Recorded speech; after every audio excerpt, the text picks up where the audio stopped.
Of choice. Today 95.1 FM. Today 95.1 FM. We serve you the latest update on everything. Today 95.1 FM. We are the voice of the people. The voice of the people.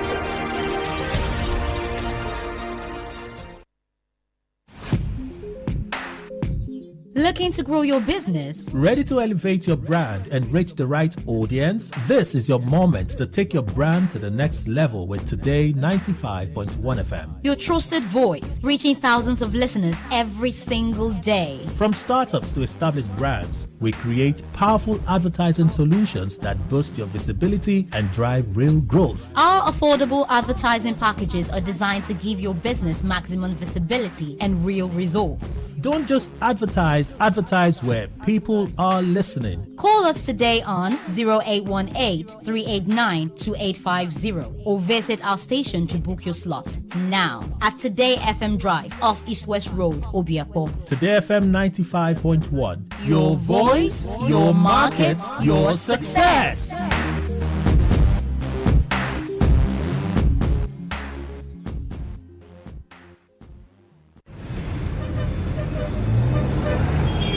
Live from the Garden City of Port Harcourt, Nigeria.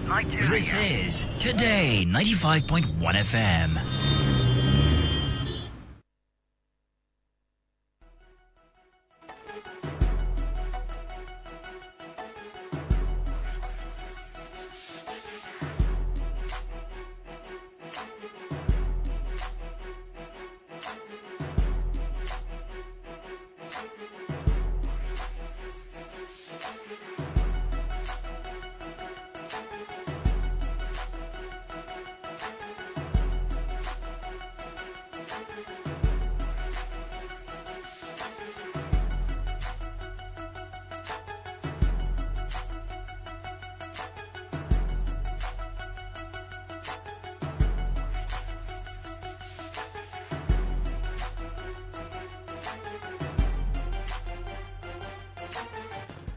All right, it's 3 minutes past 8 o'clock, and of course, you know what comes next. For those of you that don't know, though, it's time for Insight with Emmanuel Ndukwe. You're welcome to the program, sir.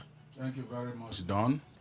Good morning, Nigeria. All right, so basically, we're going to be talking about Nigeria. As you just heard Sir Emmanuel say, good morning, Nigeria. So it's definitely going to be about Nigeria. Now, here's how we're going to start. Many times they say charity begins at home and all of that. So let's start with local news. And apparently, INEC is in the news. Apparently, I'm trying to get the page to open. The network seems to be giving some trouble. Oh, come on.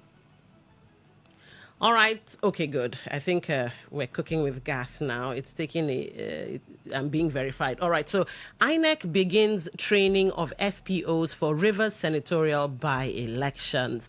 The Independent National Election Commission has commenced a 3-day training for supervisory presiding officers ahead of the forthcoming Rivers Southeast Senatorial District by-election. The June 20 election is intended to fill the Senate seat left vacant by the passing of Senator Barry Impigi.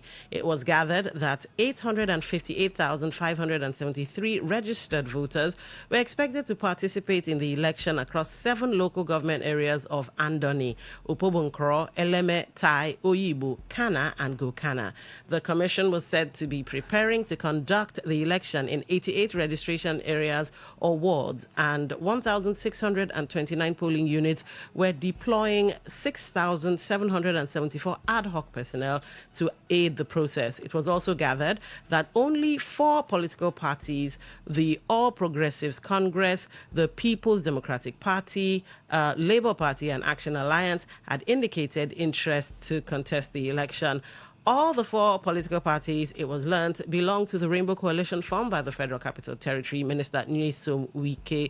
But on Friday, the River State Resident Electoral Commissioner, REC, Dr. Johnson Alalibo Sinikiem, declared open the 3-day training for the SPOs. The REC was accompanied by the Administrative Secretary Angela Ebodage and other members of the Commission's management team in Rivers. Sinikem charged participants to give the training their full attention to be properly equipped to effectively discharge their responsibilities during the by-election. All right, so we have a post running on Facebook. I think we have a post. I'll check that in a second. And you can go and leave your thoughts and comments there. If you would like to be part of the conversation as they progress, of course, 0810-9510-951. That's 0810-9510-951. For text messages, voice notes, and WhatsApp messages, 0701-9339-962. 0701-9339-962. All right, we see your calls coming in, but the phone lines aren't open yet. We're just giving it to you, so you hold on to that. Now, on social media, YouTube, Today951FM. That's Today951FM. Facebook, Today 95.1 FM, Instagram, X, Twitch, Today FM 951. Instagram, X, Twitch, all one handle. Today FM 951. Now you can listen via the website www.todayfmlive.com. Click listen live. You're in Radio Garden. That's on Google Play Store and Apple Store. Download that and search Today 95.1 FM. That's it. You're golden. All right. We'll be opening the phone lines in a bit. Hold your horses. Hold your horses. Now, Sir Emmanuel, I have two questions. One, do you have enough confidence in what, the INEC training and, of course, by extension, RISIEC, because I know it's a River State thing. Do you have enough confidence in what this electoral body would be doing come the by-elections? That's one. Two, the article makes mention of the parties involved, what I've now come to call a sort of a superstructure. So I would like to also get your thoughts on this superstructure that's right now under the control of the FCT minister. Well, you see, there is no much worry in this particular issue because it's a political issue. Okay. And those who have climbed the rungs of politics in River State, some of them especially, were the highest, maybe if you like, you call that person a personage or politician, will take up that. There may be those on the same rank, but if the FCT minister has shown himself over the years to be unchallenged in terms of if you challenge him, you get the result, his own tops yours, then automatically he becomes the head. Okay. So I think, they have a rainbow coalition. And, I didn't remember that it was to fill up the vacant created, of course, by the death of Barry Piggy, Senator. Yeah. Then it's an INEC issue, not RISIEC. So it is an INEC issue because it's a federal republic something and not River State. I think for me, no much issue on this because they will just select whoever. Because all of them happen to be in one particular caucus. Okay, so you see it as a by-selection, not a by-election. Yeah, it's a by-election. Okay. A by-election because they need a replacement, as it were, for Barry Mpigi that died. It's a natural process. Yes. Once there's a death, INEC will now make sure that they conduct election to replace that dead person. Okay. Life must continue. And while a lot of people, and of course it's something that is not discriminatory. Yes. It could happen to anybody at any point in time. That's true. So that's why when this kind of thing happens, everybody will zero his or her mind that, well, there will be an election conducted to replace this particular led person. So I think they mentioned, 4 political parties, APC, PDP, whichever ones. They will simply settle for one candidate. Okay. That's the way I look at it. Even the election is just going to be a formality. Just, yes, we agree we are going to do this thing, and in the end, they select one person. That's just how I look at it. There may be those who will not agree to this, my opinion, but that's strictly Emmanuel Ndukwe's opinion. Okay. Because this is a rainbow coalition something. You are kicking against this one. Is he not in that coalition? Okay. So the head will come and say, conduct election. For me, that election is a formality. Whoever they pencil down, I always say that whoever Sorok wants to be something will become. There's nothing anybody can do about it. All right. Wage a war, you get tired and then get back to your room. But whatever they wish will go on. All right. Let's still focus a little bit on the superstructure. Yeah. Do you see them remaining cohesive? Yeah. Given you talked about the head coming to say this is what I want, and we know that there are various parties and they obviously have their own ambitions, interests, agenda, because at the end of the day that's what politics and politicians are about. Do you see it remaining cohesive, united, given that they might pick whoever Aso Rock decides, all right, let this person go? Well, Don, I don't. So your question, the answer is no. And that no is in capital letters. Yes. You see, nothing lasts forever, except when God will eventually say, this is the time for everything to last forever. Of course, it's going to come at that time. But then, until it happens, everything don't last forever. There may be cohesiveness for now, but at a point in time, it will wane off. That is just the truth. Because there are humans who will be saying, it must not be FCT minister. And his own power, he's not a spirit, he's a human, no matter what. And so, at a certain point in time, his power to control every other person will also wane off. Okay. So, that's the way I look at it. But there are those outside who are listening in who may share a different opinion. That's the opinion. All right. I don't stand against that. Okay. And when the time comes, we'll get to hear said opinion. Let's move to the vanguard. Federal government lacks political will to fight terrorism, and this is Dalong. And when I saw that name, I was like, all right, you came out to talk.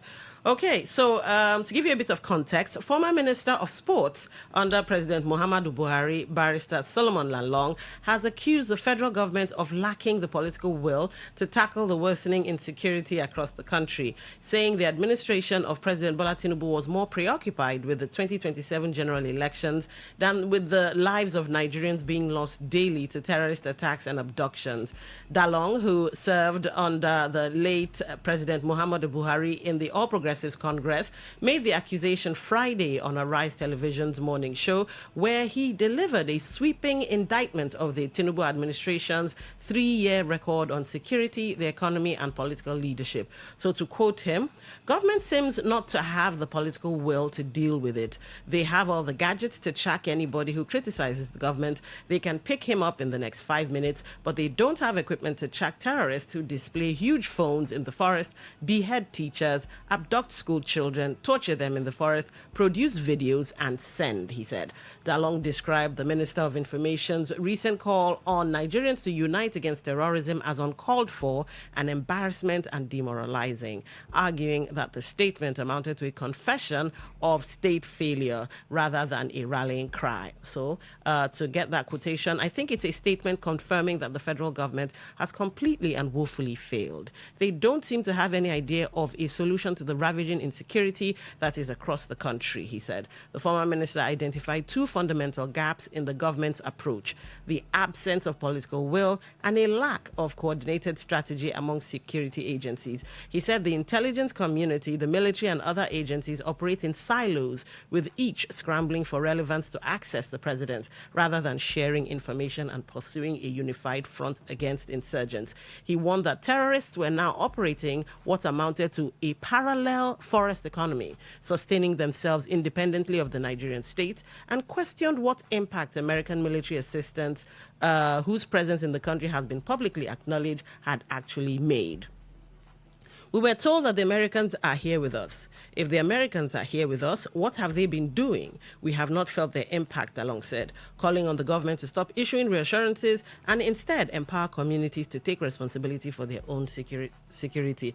Now, so many questions, one of which is, under the Buhari administration, we still had this issue, and Dalong was in power then, but I guess very quiet. I didn't tell Dalong. Yes. Let him hear it very well. Right. And now he's coming out to talk. Yes. That's one. Two, everybody seems to know the problem, but somehow no solution seems to be coming forth or taking place. That's two. Three, from what Dalong is saying, is the president isolated from these these information? Is he reading a different newspaper from what the rest of us are reading, or they are shielding him from the totality of what's happening in Nigeria?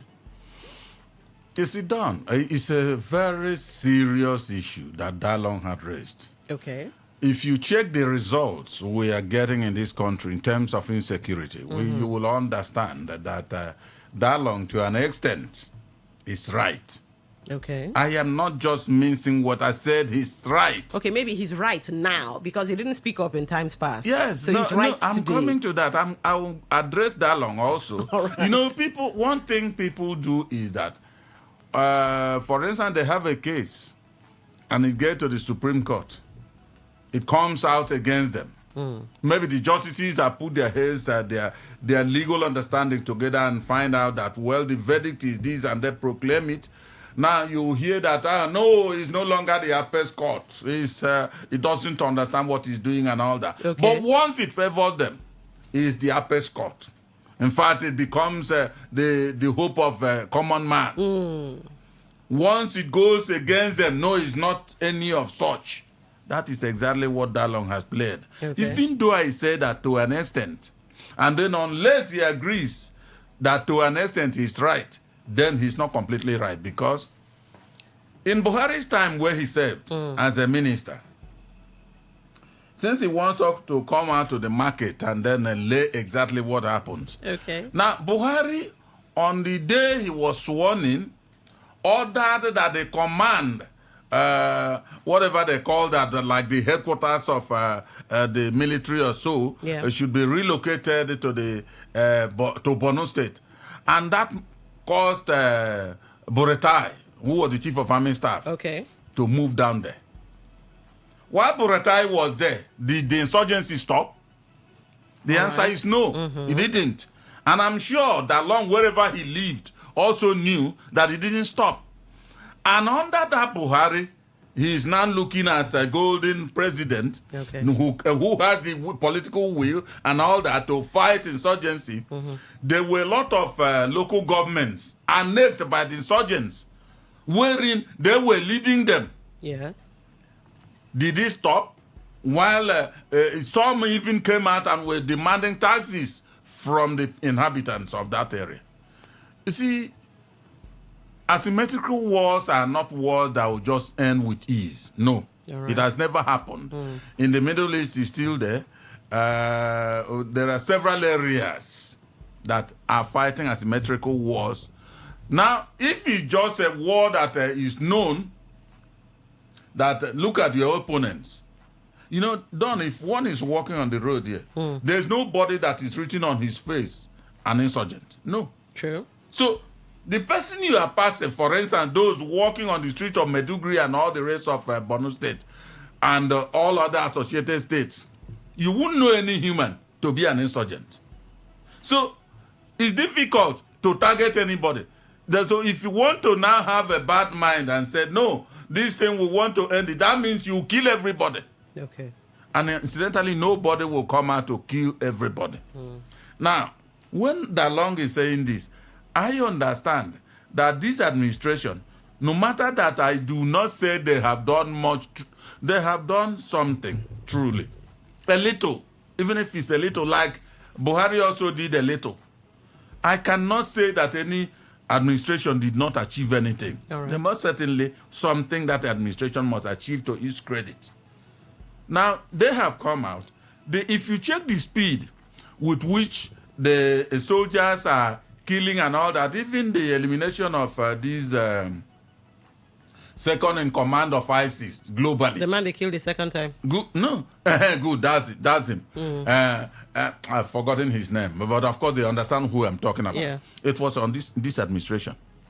Now, some of the territories that were annexed we also got back in this administration, even though they are not doing, because when I start thinking about the performance of Tinubu at is it a Plateau Airport or Jos Airport, wherever the airport is, it makes me think that do we have a president that cares for the people?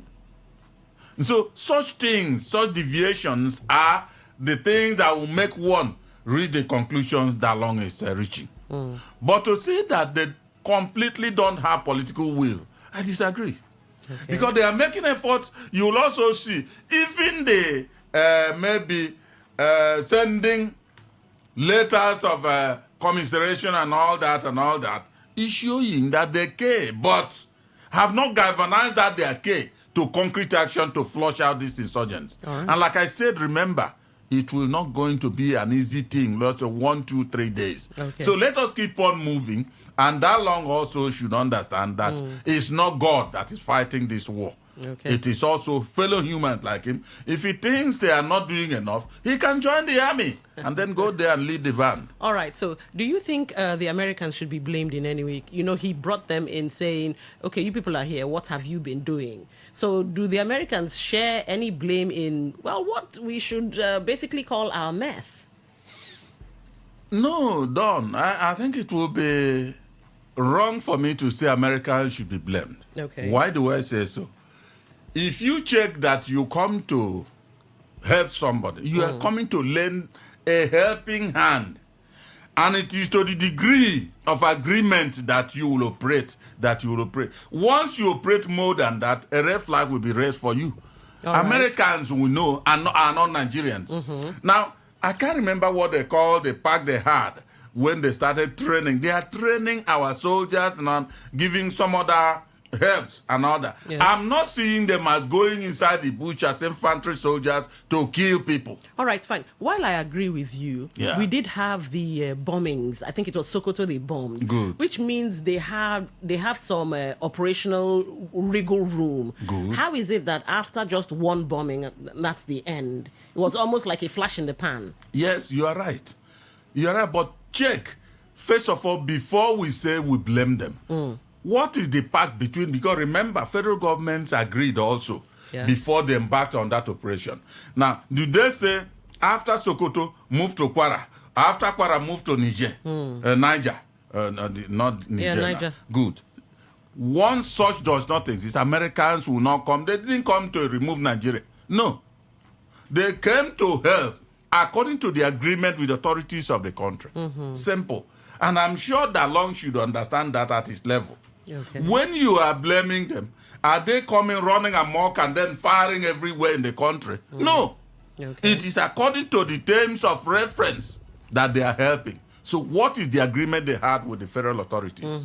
That is just it. All right. Okay, let's keep the conversations flowing. Apparently, I really wonder what he's doing. Dati Baba Ahmed. He is in the news, and the headline ascribed to him, Obi Atiku are office seekers, not opposition leaders. So let's get into that. Former Labour Party vice presidential candidate Yusuf Dati Baba Ahmed has criticized key opposition figures in Nigeria, including Peter Obi and Atiku Abubakar, describing them as office seekers rather than genuine opposition leaders. Speaking during an appearance on Trust TV's Daily Politics, Baba Ahmed questioned the response of opposition politicians to the worsening security situation in parts of the country, particularly following recent bomb blasts in Borno State. According to him, true opposition leaders requires direct engagement with citizens affected by insecurity rather than commentary from a distance. So to quote him, before Tinubu went to the UK, there were 2 deadly bomb blasts in Borno. Tell me, in all these opposition leaders, who has led us to go and walk on the streets of Maiduguri, he asked. Baba Ahmed recalled how President Bola Ahmed Tinubu and late President Muhammadu Buhari visited Maiduguri during the height of the insurgency years ago, arguing that such actions demonstrated solidarity with affected communities. Is that not what Tinubu, to quote him of course, is that not what Tinubu and the late Baba Buhari did in 2013 or 2014? They went and walked on the streets of Maiduguri, shaking hands with people and all that. The former vice presidential candidate argued that opposition figures have limited their interventions to social media statements rather than taking practical steps to identify with victims of insecurity. Now, for more details, you can go and read that on Vanguard. But I wonder, this was a man who was connected to, vice presidential candidate under the Labour Party. You can say that again. And all of a sudden, this turnaround, one wonders what's going on. So could it be that he's seeking relevance? He does make a point, though. the opposition maybe should be seen as doing more. So go and commiserate with the people, or condole the people, or console the people that have been affected by this. Yes, he does make a point, but it's a turnaround I wonder about. Are we all just watching political brouhaha play out? I say it done. You see, if you have been maybe thinking that the politicians are those you can keep agreement with, Okay. please erase it from this moment. Yes. I always say, if a politician tells me to walk to the main road and then take my left and go to Rumokoro, I will take right. Okay. I will just, you will hear me very well. I say, yes, sir. I will enter a vehicle on my right, even if he's standing there. I go right. to Rumokoro. Okay. It doesn't matter the distance. See, what Baba Ahmed is doing is in the character of politicians. Okay. Because Obi, whatever be their reason that they did not go together again to wherever Obi went, or he had chosen to say, no, I am no longer going to comply with whatever position you come up with, he will now say something that will undermine Obi. Okay. The same thing Obi will do if there is another person. You remember that Obi deputized Atiku some time ago in the PDP as his vice. Why is it that Obi can no longer do that? You see, what Baba Ahmed is saying, for me, is ridiculous completely. Now, when you think about Baba Buhari, as they called him, went to the Borno State, Medugri, and walked now and all that, he forgot that soldiers would be beefed around him. Interesting point. Baba Ahmed cannot tell me that himself cannot go, can go to that place. He's an opposition member, the way I look at him, because he's a politician that is not in the leading party. He also can volunteer to go there, walk around, daring every other person, because soldiers will not be given to him the much number that will be given to the president. If they kill him there, he won't be the first to die. If he survives, he comes back, and then it becomes story. But Obi, Atiku, will not get the kind of privilege that Tinubu or Buhari, maybe Buhari had, and they want Tinubu will do. Yeah. No, they won't. I don't know, we should not be impelled by the burning desire to criticize. Let us also come to use reasons in criticizing. That's why it's better to criticize constructively and not destructively. So if you are saying that these people have not gone, you want Atiku to go and walk on the streets of Meduguri and then be shot dead? Or even if they give him about 10 soldiers, he might pay. He might pay to secure the services of those people. The president is his title, is his right. You will see all the, I don't know what to call them, what they call them in their military parlance. They will go with him. And who is that insurgent that will dare come close? So for me, they are just not happy with themselves. As Baba Ahmed has lost the privilege of being with Obi and has not gone up to say, I've not heard though, maybe I'm on my own in this country, that he is leading one political party as their flag bearer. As they are doing primaries, I've not heard Baba Ahmed has secured the primary he won of this party. I've not heard. So he will now go and attack those who have done so. For me, let me tell him that a president is a president and an opposition leader is an opposition leader. And I see Atiku and Obi as some political leaders. All right. Okay, let's move forward. Obi again in the news, this time The Guardian. Obi sparks debate in Europe over Africa's leadership crisis. The presidential candidate of the Nigeria Democratic Congress for the 2027 election, Peter Obi, has reignited conversations about Africa's development challenges after telling members of the European Parliament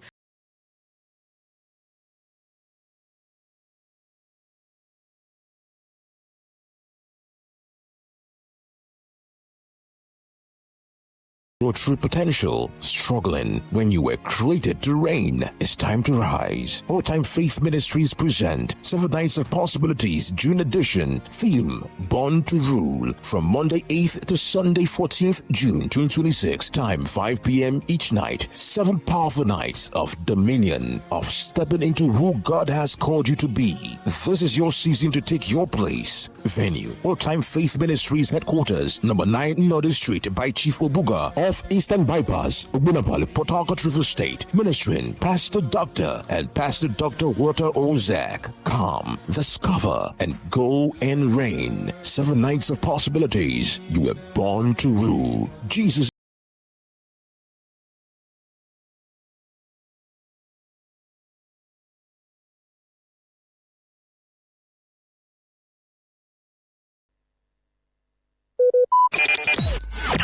Talk radio. I listen to a lot of talk radio. 95.1 FM. 95.1 FM. Voice of the people. And we're back.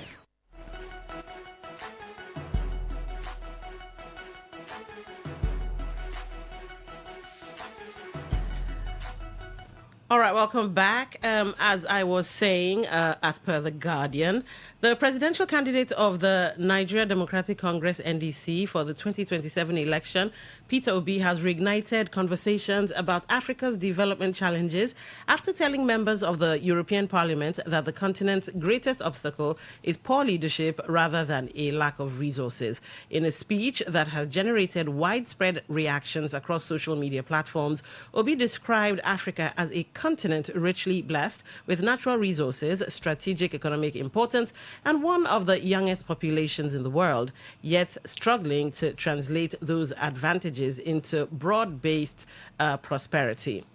Addressing European lawmakers, Obi argued that Africa possesses the human and economic potential required for transformation, but continues to lag behind because governance has failed to match the continent's opportunities. He pointed to Nigeria as a major example, noting that with an estimated population of about 240 million people, the country represents one of the world's largest consumer markets and labor forces. According to him, a properly governed Nigeria could emerge as a major economic growth engine, not only for Africa, but also for Europe through stronger trade, manufacturing, investment, and security partnerships. Obi maintained that supporting accountable leadership and productive governance in Nigeria would create opportunities for deeper economic cooperation between Africa and Europe, while helping to address challenges linked to insecurity, migration pressures, and economic instability. He further argued that many of the continent's recurring problems could be significantly reduced through sustained investments in good governance, institutional reforms, and responsible leadership. Now, here's where my issue stems from. Number one, what's Obi doing at the European Parliament? Really, Nigeria is a sovereign nation. Why do we need to go and plead our cause before Europe or before America, before anybody? That's one. Now, two, it's almost as if he's saying, let me see now if I can find that part where he talks about Nigeria. Just hold on a second. He pointed to Nigeria as a major example, noting that with an estimated population of about 240 million people, the country represents one of the world's largest consumer markets and labor forces. So you're trying to tell Europe that we are a good commodity, or would be good for them. I understand the mathematics of it, but why are you telling Europe that we are a good market? That's one. Two, according to him, a properly governed Nigeria could emerge as a major economic growth engine, not only for Africa, but also for Europe through stronger trade, manufacturing, and investment and security partnerships. Obi maintained that that's the line I'm going for, supporting accountable leadership and productive governance in Nigeria could create opportunities for deeper economic cooperation between Africa and Europe. Almost sounds as if he's trying to make them understand that if you get in bed with Nigeria and possibly get in bed with me, since I have the ideas, then, you're going to make money from... I don't know. It just didn't sit right with me. Why do we need to go and lobby Europe or any other country? Well, Don, just calm down very well. You see, I do not see it as anything wrong, all that Obi has done. The only place I point a little error. Okay. A little, because it seemed to be a normal thing for all of them, politicians. To digress a little, you remember when Mahmoud Yakubu was the INEC chairman? Okay. I think he's an ambassador now to whichever country. He went to Chatham House to beam it around the world that Beavers was going to do wonders and all that.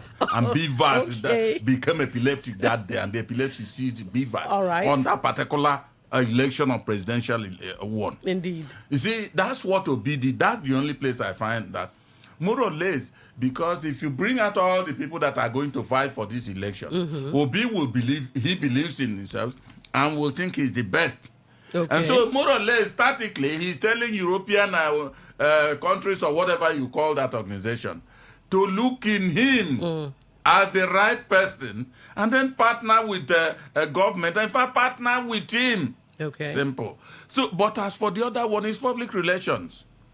The other one is public relations. He is telling Europe, maybe an America and all the rest of them that, see, there's potential in Africa. And what he said, to be frank, bad leadership is the greatest problem of this country or Africa. Okay. And in that wise, telling them now, narrowing in that in Nigeria, and propping up himself as the best, for instance, because that's, if you look into the lens, that's what you see if you have the eyes to see and understand. That he is indeed saying that, look at me, I am the best because I have these qualities and all that. He's not campaigning for every other person. But if we frown upon that, did he block the road of another person to go and campaign? After all, Mahmoud went to Chatham House, nobody blocked him. So others could even go to America. You could go to White House if they will allow you, you talk about your own. In the end, it will justify the means, whoever wins. All right. On that note, we have one more story, but let's keep that in our back pockets because I'm looking at the time, so you guys can also have your say. The phone lines are open. Everything you've heard us discussing so far, you have thoughts, comments, perspectives. All right, 0810-9510-951. That's 0810-9510-951. For text messages, WhatsApp messages, and voice notes, 0701-9339-962. That's 0701-9339-962. Now, I do believe there is a post on Facebook. I'll check that in a moment and see. So on Facebook, Today 95.1 FM. All right. 95.1, welcome to the show. What's your name? Where are you calling from? Good morning, John. Ernest on the line. Good morning. Welcome to the show. All right, now, good morning. God bless you, sir. Good morning, my brother. What is going to happen in the Rivers State election is by-election. Forget about by-election. And about Ahmed Baba, I don't know what he is waiting for not to go to the north, Bonu, or all those places of insecurity and work on their streets. I don't know what is he working with. In this country, what is really stopping us? Tribalism, nepotism, hatred. This is the highest. This is the mother and the father, the parent of insecurity we have in this country. The hatred is being deep down in some of their marrows. Every year, they will talk about Igbo people. Igbo turn will be in 2019. Next turn will be like 2013. Next turn will be in 2031. Now they are telling Igbo to come up in 2031 as the vice president. Where is his real thought? A father has 3 children. We are sharing property for 2. And you will be happy. You're talking about Obi. What is Baba is waiting for? Can't he go to do and walk on the street? All right. And even enter the terrace? Is it not a answer man? I bet you should leave me alone. All right. Thank you for calling. 95.1, welcome to the show. What's your name? Turn down the volume on your radio. Hello, good morning. Good morning. Turn down the volume on your radio. I've done that already. All right. What's your name? Where are you So calling my from? name is Mr. Steven.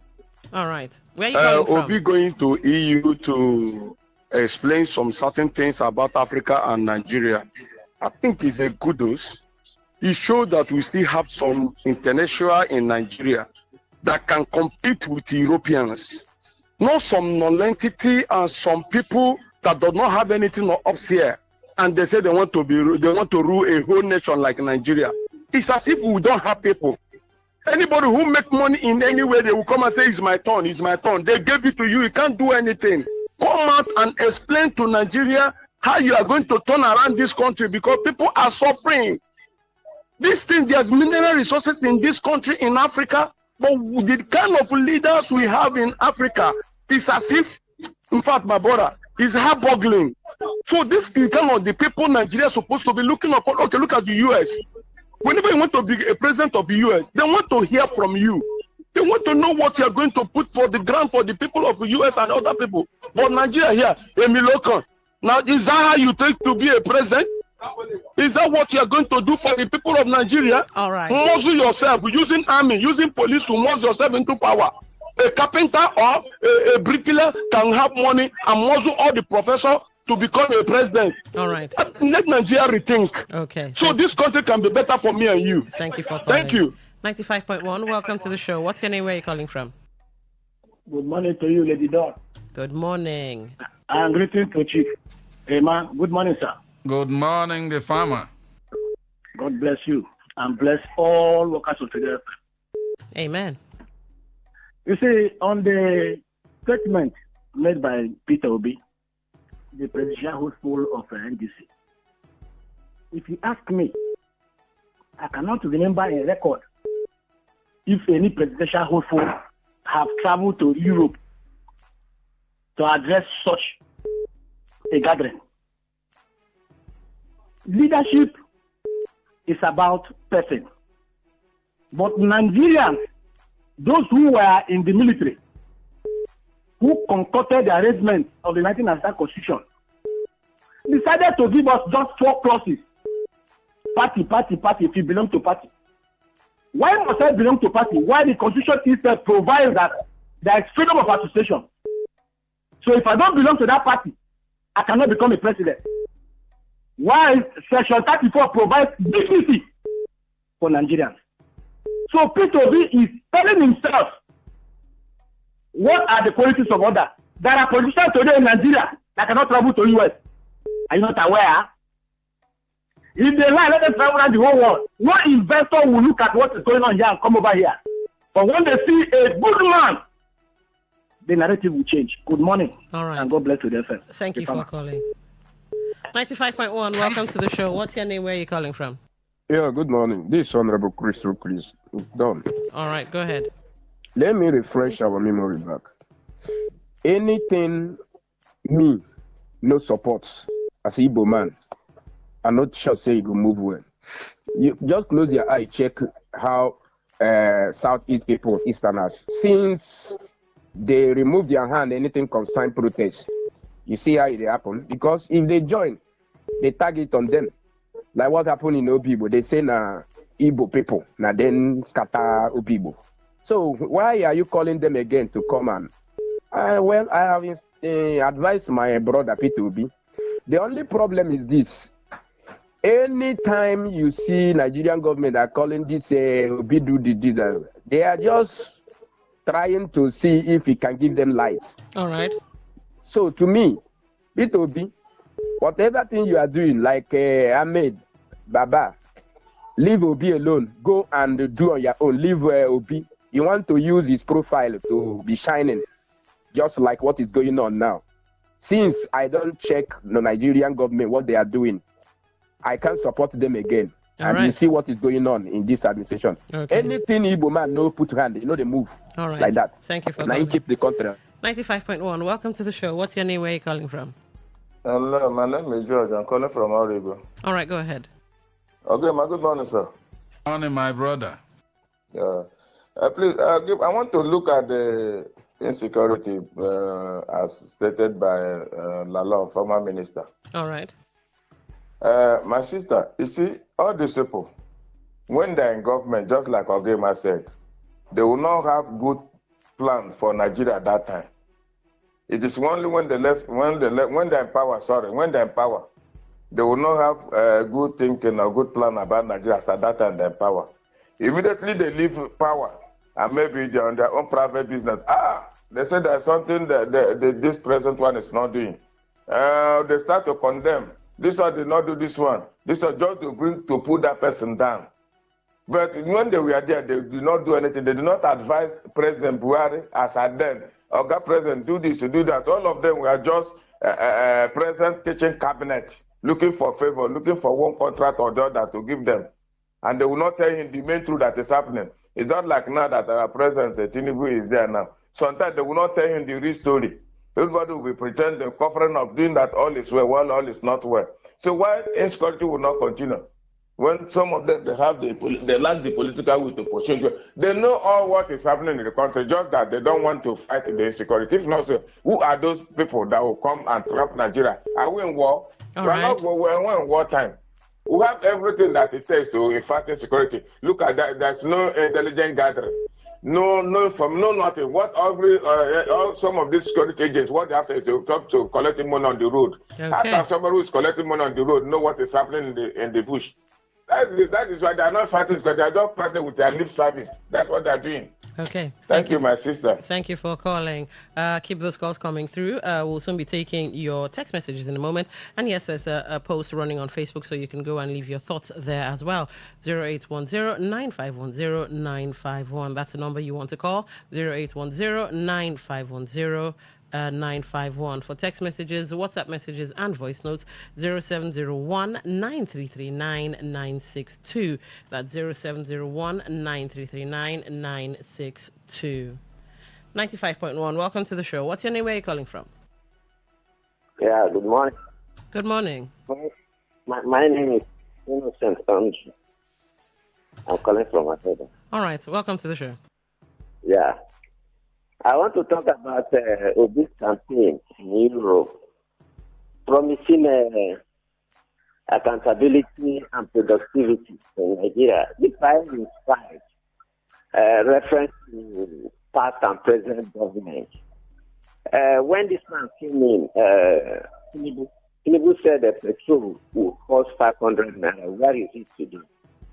So has he got machine or persons outside here that will not be that corrupt, even to corrupt the very leader who order to come and control accountability and productivity in Nigeria? So it's one thing to campaign that these are the problems we have. But one thing is to say these are the measures we have taken to avoid all such problems. So it's campaign, but people are not sure of what he said. He has to prove his campaign mission in one way or the other before Nigerians will say it will not be like the other government again. So thank you. This is my contribution. All right. Thank you for calling. Okay. Let's get into some text messages and see what's what. Remember, the phone lines are still open. 0810-9510-951. 0810-9510-951.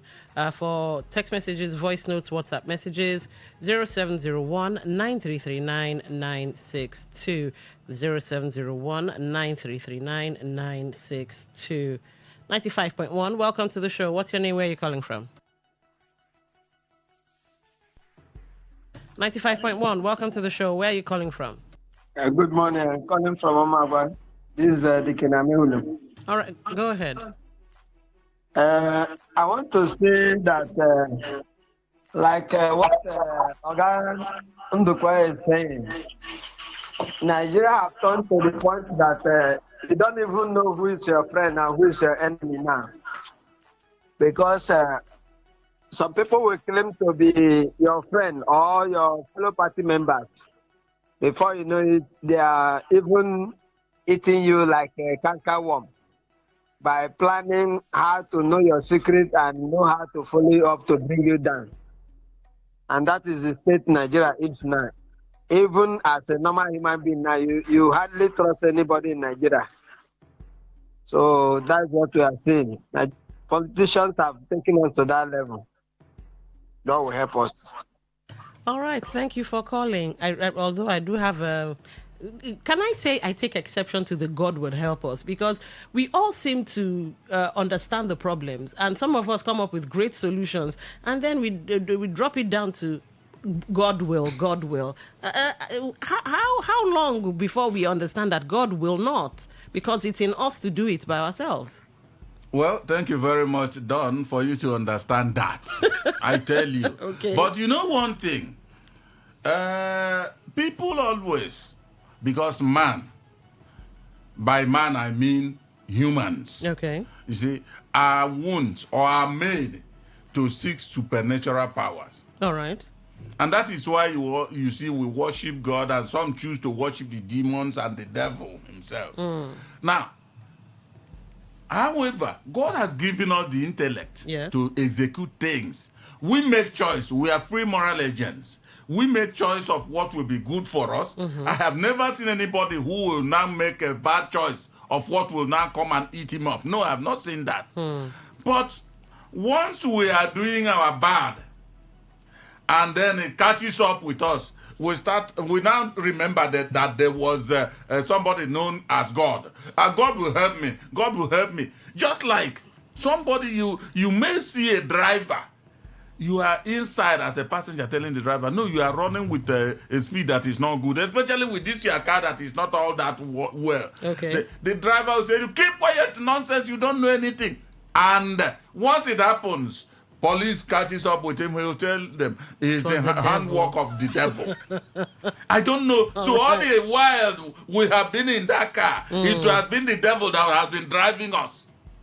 You can now see it. I don't know, until people grow to know that God is not interested in all these things. When you do not, you see, God has given you the sense complete. Yeah. You now go wrong, choose to go wrong. You now bring in God. God will help and do that. He will not help because he didn't in the first place empower you to do that bad thing. All right. Let's take this call. Okay. Looks like... did I miss that by a hair's breadth? I did miss that by a hair's breadth. There was something I wanted to bring up. Apparently, people in Oyo State, I'm trying to bring out the story. People in Oyo State have started visiting shrines and babalawos and all of that because of, what's happened in Oyo. Let's see now. I think I have the story here. Because of the God, that was going to be the last part. Funny enough, it worked in my favor. The God bit, the last caller introduced. So, kidnapped Oyo children, this is the Vanguard. Women traditionalists storm shrines for divine intervention. Concerned by the continued captivity of school children and teachers abducted from Ahoro Esinle in Urire, local government area of Oyo State, scores of women traditional worshippers from across Egba land on Friday embarked on a spiritual procession across major streets and sacred sites in Abeokuta, Ogun State, seeking divine intervention for the safe release of the children. Now, I don't want to go too much into the story because, I still want to take some more calls and all of that. But, Sir Emmanuel, if this could help, wouldn't it have helped ages ago? Well, you see, Don, the truth is that whatever anybody values may help that person. Okay. I worship God as I am, and I know God helps me. Those who worship the demon and the devil himself, they also may lay out some of the good things they've received from there. Okay. But the end always justifies the means. So those who are now going to seek the faces of the shrines and all that, they know what is there that could help them. Who say it may not help them or it may help them? I don't know. Let me not talk about what I don't know. All right.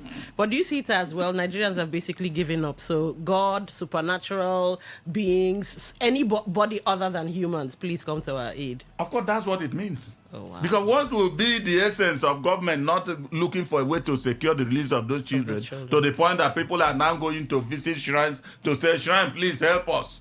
I don't know how they will do that. All right, let's take your calls. 95.1, welcome to the show. What's your name? Where are you calling from? I'm calling from Oyibo. My name is Tony. All right, go ahead. I want to talk on what Lalong said. I think it's right. Because if you look at the time Buhari was there, though we had insecurity anyway, but it wasn't as bad as it is now. Because that time, maybe as a soldier, I was able to contain it somehow. But this time around, the man who says it's his son seems not to have any direction at all. he seems not to have any direction. That is why the thing could even happen at his backyard, because Oyo State is more or less his backyard. He's a Yoruba man. And those who did that thing just want to show him that he can do nothing. And unfortunately, this was what he used he used to blackmail Jonathan and push him out of office. Oh, Jonathan is insensitive. Oh, Jonathan is this, Jonathan is that. Thank God it has come to him. And in fact, from what I'm seeing now, more is coming. More is coming. Because if they could do this at his backyard, that means the next one now will be right in his front. All right. In fact, but my prayer now is that they should look for a way to kidnap his children. So that it will no. That Come on. No. I had to let you go. Come on. No matter the grouse you might have with a person, I think kids and wives, they're off limits. I think we should keep it as that. Good morning, the Dawn and Ogaima. I have asked this question: what is the presence of the U.S. military to Nigeria?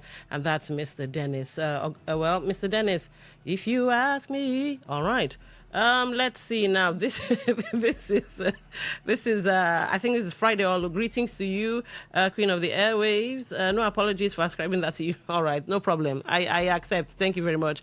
Now, Dati Baba Ahmed is simply manifesting the inherent 9 lives of politicians. How does walking the streets by the opposition party leaders and the daily bloodbath across the country? How does walking the streets by the opposition party end the daily bloodbath across the country?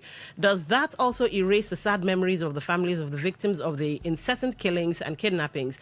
He could actually lead such movements, or is he making subtle gravitation towards the renewed hopeless agenda?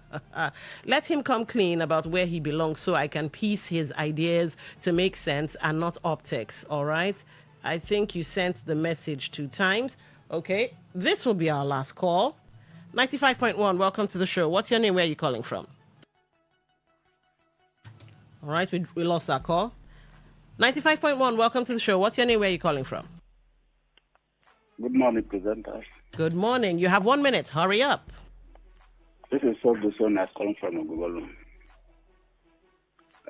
Let me talk about what Peter Obi said. For me, what I see there, a politician is always a politician. When a politician wants to say something to you, he will promise you all types of things he likes to promise you to get what he wants. For me, I don't see a politician in Peter Obi. He should not be just be padding himself in other countries. Thank you, my sister. All right, thank you for that one. We're 2 minutes to the top of the hour. Unfortunately, I do always say interesting things come to an end, but never fear, there will be other days to have conversations, great conversations, such as, we had this Saturday. But from myself, my name is Dawn Wilson, and... he said don't call him doctor. Sir Emmanuel. But I would love to give you that title. Sir Emmanuel Ndukwe. Any final thoughts?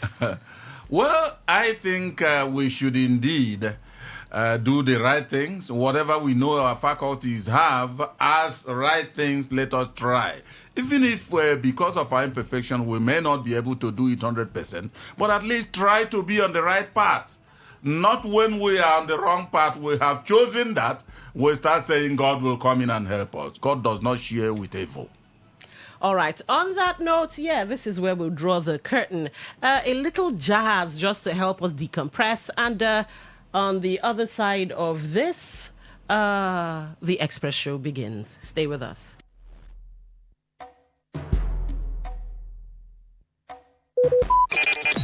Talk radio. I listen to a lot of talk radio. 95.1 FM.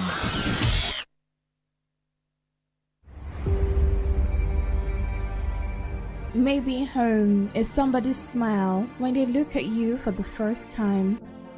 Maybe home is being a home to something you love and adore with all your heart, and that is what life, friendship, and love are all about. Maybe home is listening to all of your favorite shows on Today 95.1 FM. We create memories. We inspire comfort. We are the voice of the people, and we are home away from home.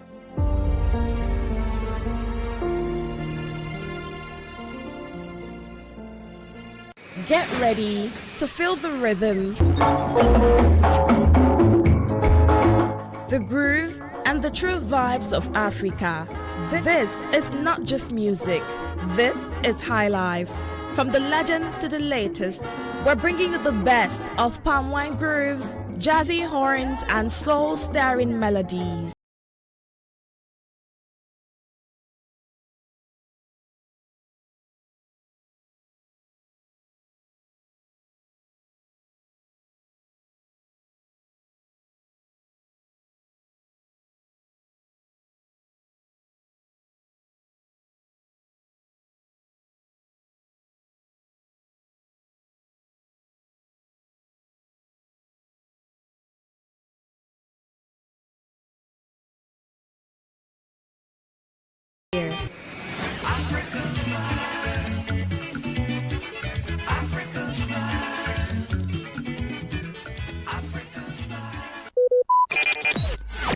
Talk radio. I listen to a lot of talk radio. 95.1 FM.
mouth o. Unique Company Limited na the ogbonge company wey dey deal on all sizes of quarry products like chippings. For Unique, we no dey do the more you look, the less you see o, because we get standard weigh bridge wey go weigh the quantity wey you want, you confirm am, you pay, you carry your chippings, you go house, everybody's happy. Wetin you dey wait for? Waka go Unique Company Limited wey dey along Obirikwere Airport Road beside Bowen Filling Station now, or you reach them with these numbers: 0912 994 7115, 0912 994 7115, or 0813 572 3222, 0813 572 3222. Talk radio. I listen to a lot of talk radio. 95.1 FM.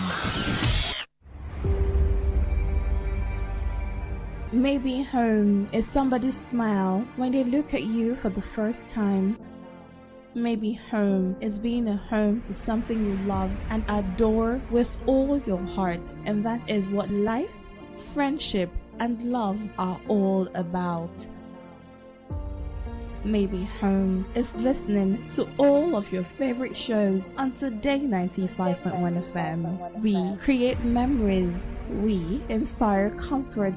We are the voice of the people, and we are home away from home.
Right.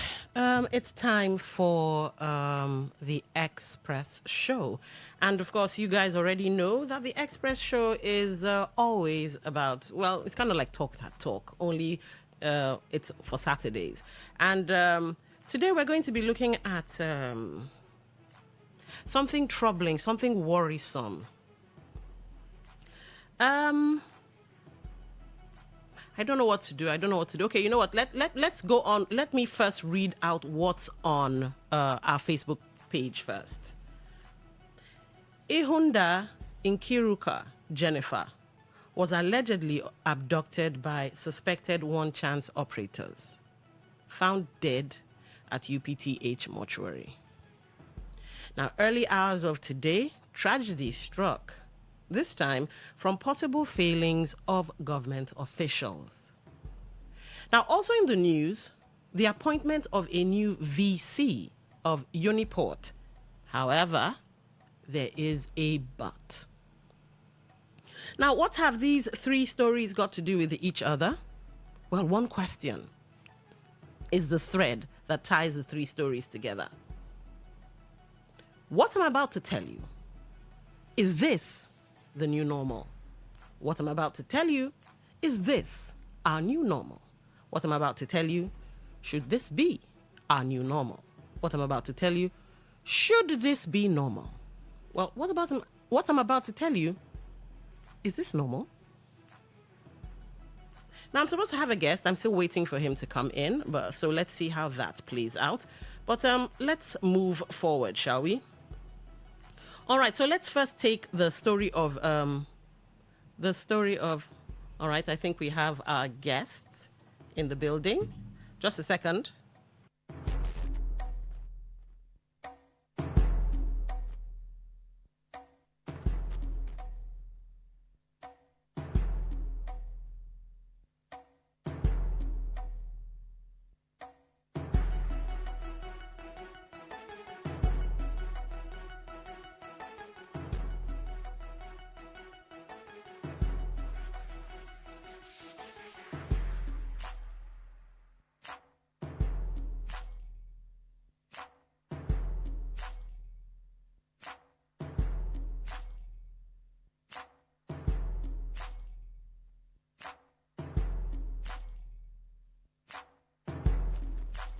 All right, we had to make sure that we were on the same page so that we could serve you better. I have in the studio with me social commentator Honorable Edwin Woko. You're welcome to the program, sir. You're welcome. All right, so I'm building the preamble for us to talk about, well, River State issues. So let's start off with the story of Ihunda Nkiruka Jennifer. So apparently, what happened was that she's 34, by the way.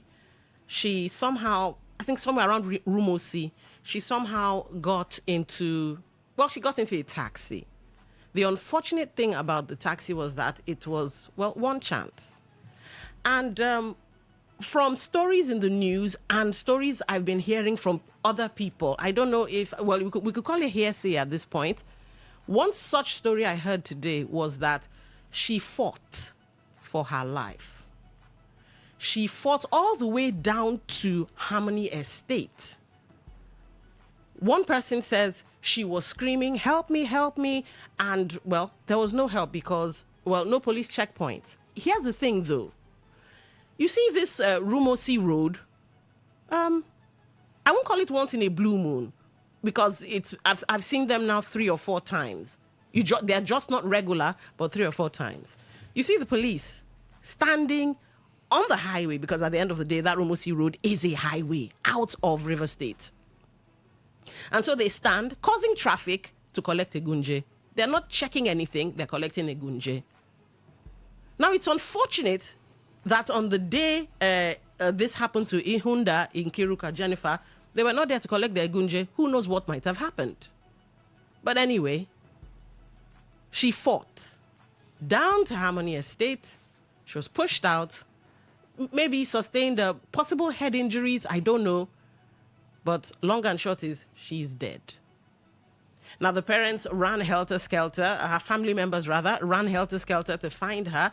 And they were told that there was some hospital around the Air Force area before they finally discovered her body at the UPTH mortuary. So that's happened. And now this is like a story too much. Because we've been talking about this one chance situation, especially in Port Harcourt. We've been talking about it and talking about it and talking about it. Pardon me if I get emotional, because it could happen to anybody, including me. And somehow it can't be nipped in the bud. We have preferred solutions. Even on this platform, people have said, oh, taxis should be painted, this, that, and the other. Nothing is yet to happen. Police still coming once in a while to collect a gunje. And now somebody is dead. In fact, I kind of liken this to watching that teacher getting beheaded. And that's something a lot of us haven't been able to get over. And one wonders, at the beheading of that teacher, pardon this statement, Nigeria no catch fire. Pardon the statement. All we did, talk, as security personnel, yet to nip this in the bud. We're wondering, is there a big cabal, blah, blah, blah, but that's insecurity on the terrorist level. Bring it down to River State. How is it that one chance cannot be nipped in the bud? And that's governance failure. There is nothing you want to tell me. It's governance failure. Now, move away from that. I did read you a story. I did read another statement. I said, early hours of today, tragedy struck. And this one is quite close to home. I don't know the person, but let me tell you the story. So the person that comes to bring me to work on Saturdays has to get to me as early as 5 a.m.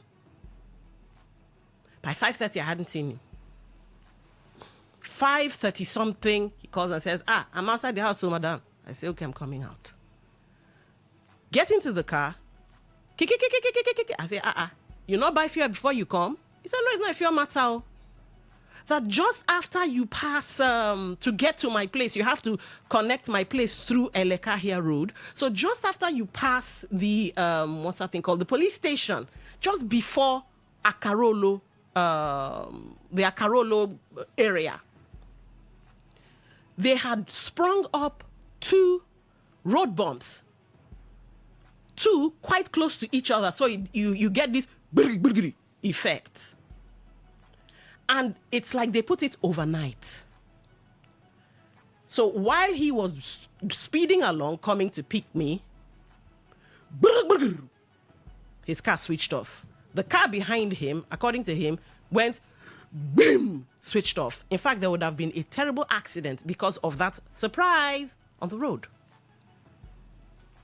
And I said, oh, he tried his best. His car finally started and we started making our way. We had to pass that same Elekahia road to connect down to here. Ladies and gentlemen, just as we were getting to the spot, he said, Madam, see where the thing is. I said, me, I know they see because the place was utterly dark. No street lights whatsoever. I said, I cannot see what you're showing me. We started hearing, slow down, slow down, slow down. People.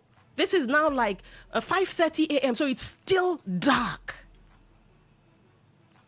And the people screaming, men and women. So we slowed down.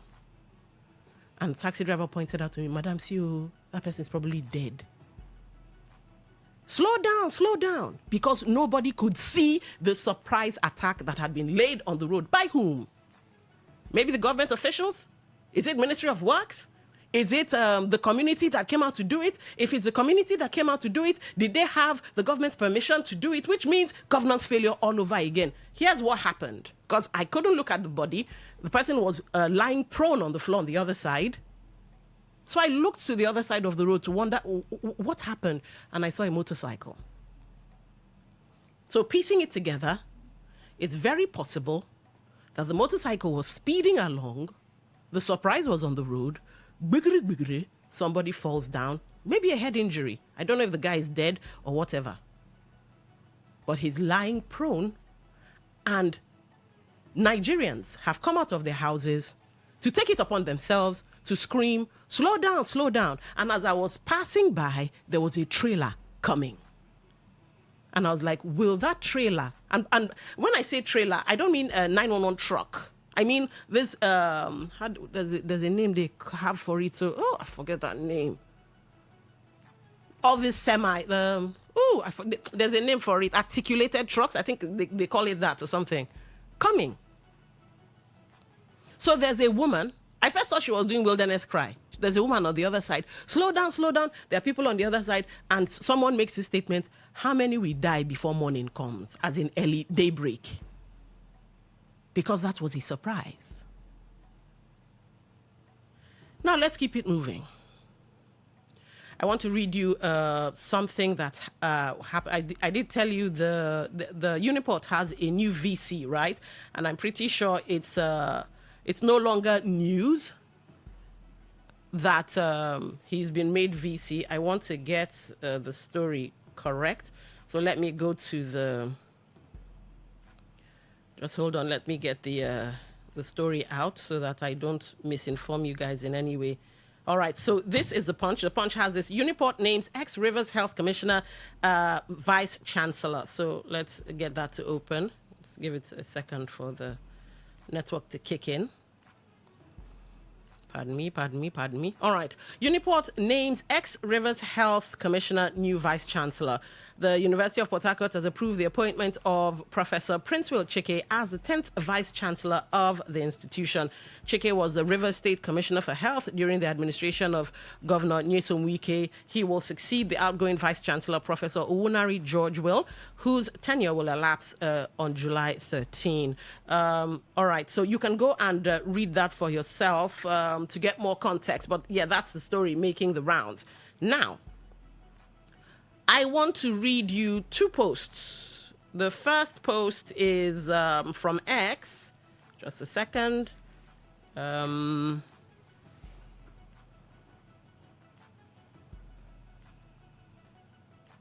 Okay, so this one says, Ikwere deserves to produce Uniport VC. Kudos to the Iqueres. They endured 51 years of not producing a vice chancellor in a university located on their soil. Regardless of what anybody may think, the Iqueres have been extremely accommodating. There is no ethnic group that will permit such aberration anywhere in Nigeria. In the words of Chinua Achebe, those whose palm kernels were cracked for them by a benevolent spirit should not forget to be humble. Then they list out former VCs of Uniport, Professor Owunari George Will, Professor Ndowa Lale, Professor Joseph Ajienka, Professor Don Baridam, Professor Nimi D. Briggs, Professor Theo Vincent, and they're listing their ethnic groups. So you have Kalabari Ijo, Ogoni, Okrika Ijo, Ogoni, Kalabari Ijo, Ogoni, Kalabari Ijo, Ibani Ijo, Ibibio. So different people on social media have turned it into an ethnic thing. Ladies and gentlemen, is this our new normal? Upside down things. I don't know this new VC, and frankly, I really don't care. If he's competent, you will soon call in, and the guest in the studio too will tell me if he's competent. If he's competent, fine. But must everything be seen through the lens of ethnicity? Will River State, and by extension Port Harcourt, ever develop? Are we going to have good governance where competent people are put in office, from the VC of Uniport down to the Ministry of Works? Because I go back to the story of the person lying prone on Elekahia Road, whose job was it to make sure that there are street lights? Whose job was it to make sure that the people vandalizing street lights don't do it anymore? Why would you just spring up speed bumps and put them so close together to cause an accident? And then the one chance. When will we get it right in terms of governance that works? All right, sir. Let's get conversing before we open the phone lines and hear the thoughts of others.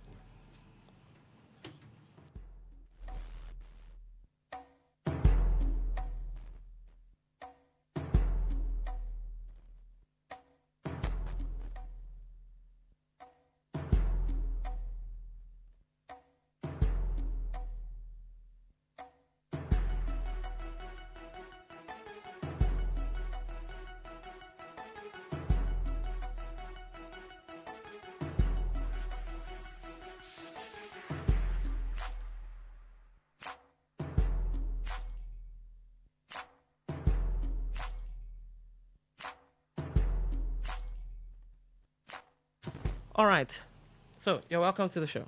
Yeah, thank you. And to welcome and to appreciate our listeners out there. Rivers people want to thank you for your endurance and your focus to see that Rivers State will work. Yes, my name is Edwin Woko Esquire. I'm here to highlight certain issues that is ongoing here in Rivers State. I've been away for some times. I've been in Abuja for some time, but I just returned back to Rivers State, and from the state of this nation, from the state of Rivers State presently, I felt that it's nothing, people like us can no longer keep quiet again. We need to come and speak up. You can see most of the areas where the presenters are just highlighted, the aspect of one chance and other challenges. In fact, I want to tell you that if the presenter begin to pick all the challenges in Rivers State one after the other till next week, we will not leave this studio. She's just talking about the one that just happened there, the one at Sarama and Ipo, several areas. But the challenge that we have in all this is that the governor is nowhere to be found. That is the major challenge. That is the most concern. Just go around the River State. See what is happening. How everywhere is littered and nobody is talking.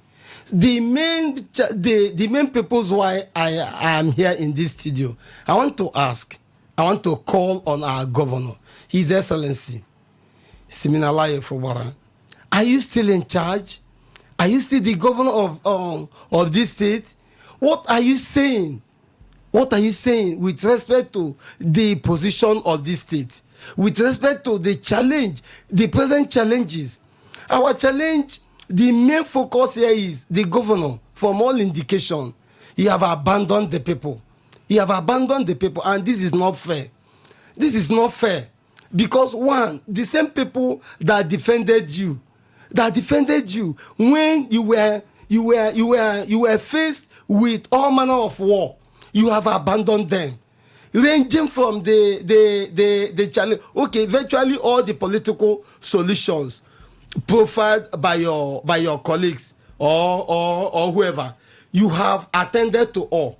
Most of the ones that will benefit the people, you left them like that. So what we are saying is, Governor, we are telling you should stand up. You are just left with just 1 year. This is not that river state that we know. This is not that state that was handed over to you. From what is going on, we the people, we don't know where you're heading to. We don't know your position. Your loyalists are dying every day. They are dying in different ways. Some of them are dying through hunger. Some of them by these one chance challenges. Some of them with all different challenges of whatsoever. And you are not talking. You just kept mute. I'm saying that is not fair, His Excellency. If you know that at this point that you have run out of idea, hand over to Prof. Hand over to your deputy governor. Let us test this woman for once, for just this 1 year that is remaining. This is not how governance is ought to be. This is not how it is meant to be. Honestly, this is not. We want you to do something. Do something. There are certain things. Okay, everything that all the. I want to ask you a question. Yes. All right. Yeah, so you're saying the governor has to. Well, we need visibility. We need governance visibility. Yes. What would you have the governor do at this point with all these issues on ground? What practical steps do you think he should take or he should be doing that could, see us living better lives in River State and by extension Port Harcourt, of course? Okay. Number one. One of the areas I have concern, irrespective of the issues on ground, every month the governor receives allocation. Okay. Number one, and the governance is tied to that allocation. All right. These issues are not taking away all these allocation. My sister, number one, I want to say that the governor must focus on the areas that will benefit the people. Number one, the governors had an agreement with his predecessor on how to implement certain political solutions and so on, and which, as we speak presently, the governors has done those things. Even up to 100%. What are you alluding to? But the area the governor abandoned is that area, single area that will benefit his supporters. The governors refuse to implement that area. What exactly is that? What I'm saying is that before his predecessor left, being Nyesom Wike, okay, he was on the FCT ministers. Nyesom Wike had initiated about 10,000 employment in this state, okay, and which the governor came and inherited it. And they have already concluded all the exercise of that employment. All right. Just to issue a kind of letter of appointment, the governor finally stand down that exercise. Now, what I'm saying is that I have taken my time. I have looked at that list of the people employed. None of Nyesom Wike's child that is contained on that list. That list is made up of Rivers people, and these are the same people supporting His Excellency. And His Excellency has decided to stand down that list up to this moment as we speak. What we are saying is that even if His Excellency want to claim that is not satisfied the way the former governor went about it, nothing stops him from initiating his own. Even he can do more than that 10,000. Do you know why you see all these issues here and there, all these security issues here and there? Dropping a cube, let the flavors flow. Watch every meal, steal the show. Aroma rising, filling the room, turning dinner's a joy to consume. Terra, ooh, Terra. Terra Cube or Rap Joy. Unleash taste. Mom's love is pure. So no, she does. Mom's special jollof puts a smile on your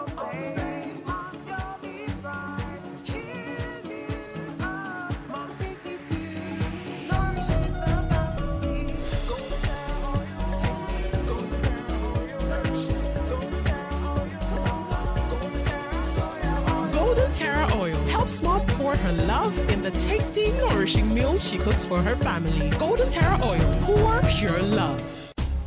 Good tasty food is worth living for. Worried about your oil every time you enjoy your favorite meal? Introducing Golden Terra Smart Balance Oil. Smart Balance Rice Bran Oil is rich in gamma oryzanol. Several studies suggest that gamma oryzanol may contribute to the reduction of bad cholesterol. Golden Terra Smart Balance Oil. Good food, no worries. Port Harcourt, are you ready? Today, 95.1 FM, the voice of the people. This is Today 95.1 FM, Port Harcourt.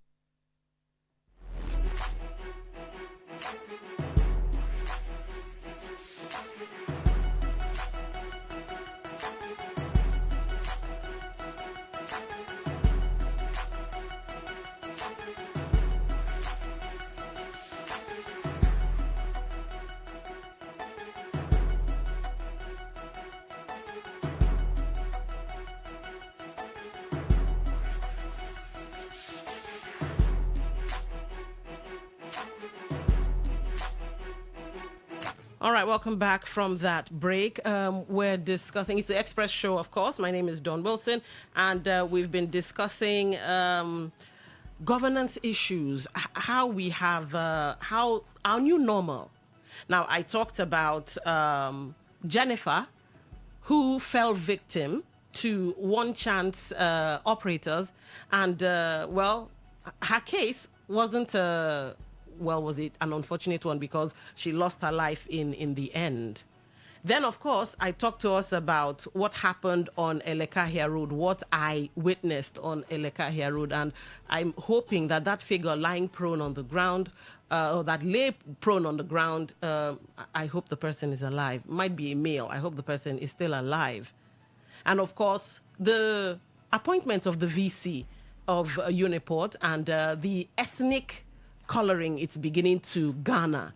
So now some are saying, Ogoni, Kalabari, this and that, they've had their turn, and they've had their turn several times. It's now time for us to have the queries come up, and I'm wondering, should this be the new normal?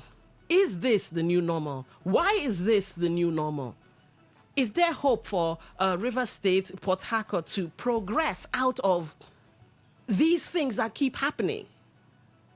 And yes, like the guest in the studio, Honorable Edwin Woko, was saying, where is the governor? Because at the end of the day, there's this saying, if you dig deep into any issue, you get to people. And the buck, at the end of the day, stops at the table of the governor.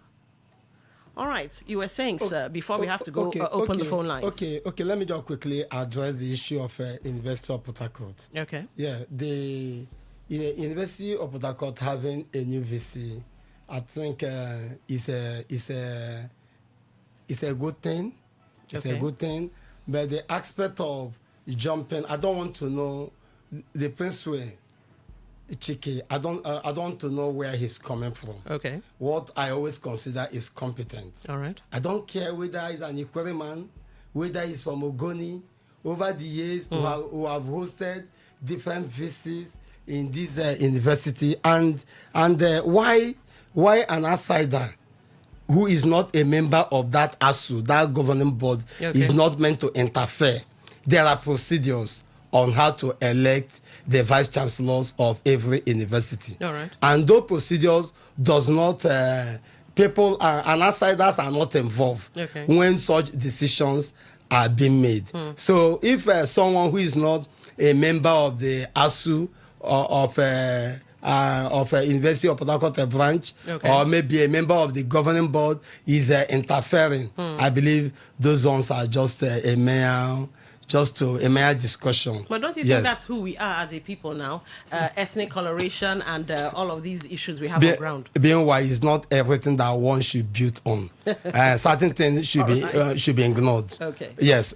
Honestly, the only thing we need to educate them is this is the procedure on how VCs usually emerged in all the various universities. It's not a community election. It's not a local government election. So if they have any issue concerning the emergence of Professor Chike, they should go back to the governing board or the ASU branch of University of Port Harcourt and ask, why would you vote this way? Because it usually by simple majority of votes. All right. As so simple as you that. asked an important question because at the end of the day, it boils down to governance, and you asked, where is the governor? Do you think the governor's hands are tied, and that's why there has been this vacuum or large silence, as it were? No, I think what I feel is that the governor is everything that he's doing is just intentional. It's intentional, yes, honestly. Serious? Yes, because what I'm saying is on monthly basis there are certain allocations IGR that comes to River State. You understand? And that money is meant for which people? For the people of River State. Okay. Now, if the governor is telling us that the same people that are battling him or struggling with his office and so on are still the ones receiving this allocation, it's a different thing. Now, doing this fight, let me tell you, nobody that went to that office that will not experience certain issues. Okay. Amechi came, this same thing affected Amechi, Rotimi Amechi sometimes. Even while Amechi was doing that same struggle, Amechi employed 13,000 teachers, including indigenous and non-indigenous. All right. Wike experienced the same. Even while he was there, opposition was battling him, struggling with him, he was still doing his work. Because that fight has nothing to do with the money that is coming in. Now, the governor receives this money. He's saving this money. What the governor has just done was just to abandon the people completely. If you listen on several occasions, who is the commissioner for information in this state? On several occasions concerning the incident that you just highlighted now. Yeah. What was the position of governor or the state government over this issue? All right. You can never hear anything. They can never utter. Now, the state is now between the people of the state and the police. And it shouldn't be like that. The governor is the mediator. The governor is the father of the state. But we are surprised that the governor cannot be found anywhere. Well, so are you saying due to this, okay, let's use this expression, dropping of the ball, that the governor should actually resign and give it over to Professor Ngozi Maudu? Ordinarily. Why I don't want to suggest issue of the governor should resign also. There is no constitutional backup. But what I want to say is the governor can embark on vacation, leave for 6 months, and hand over to his second, Prof. And I believe that I believe that she will do excellently well. Let us try a woman at this stage because yes, that's an interesting perspective. Yes. Let us try a woman just within this period of 1 year or just 6 months. If the governor said that he loves the people the way he claimed earlier before now, let him just hand over this thing, go on vacation and have a rest, and reset his focus again and return back and continue from where his deputy governor will stop. I'm not asking him to hand over to the speaker. You should give it to the deputy governor. Let us try this woman. Because my sister, as it stands now, the right word to be used is that River State is an orphan. Okay. Yes, allegedly. River State is an orphan. Where is governor? Where is similar? Where is him? He should talk to us. We want to hear him. But you need to calm down. Yes, we want to hear him. I know politics in River State can be quite emotional and sentimental, but you need to calm down. All right, so the phone lines are open. The issues, so many issues, and Honorable Edwin Woko is asking, where is the governor? Does the solution now lie in, maybe handing over, as he says, for 6 months to the deputy governor and seeing if, our lot would improve. All right, let's get your thoughts. 95.1, welcome to the show. What's your name? Where are you calling from? Good morning once again. My name is Robin Majadi Sama. Good morning. Welcome to the show. Dawn. And greeting to our guests in the studio. Thank you. You see, our guests almost tend to be emotional. But however, you don't blame him. And I will not blame him. If I go emotional too, you do not blame me. But we are trying because of a space with which this discussion is going on.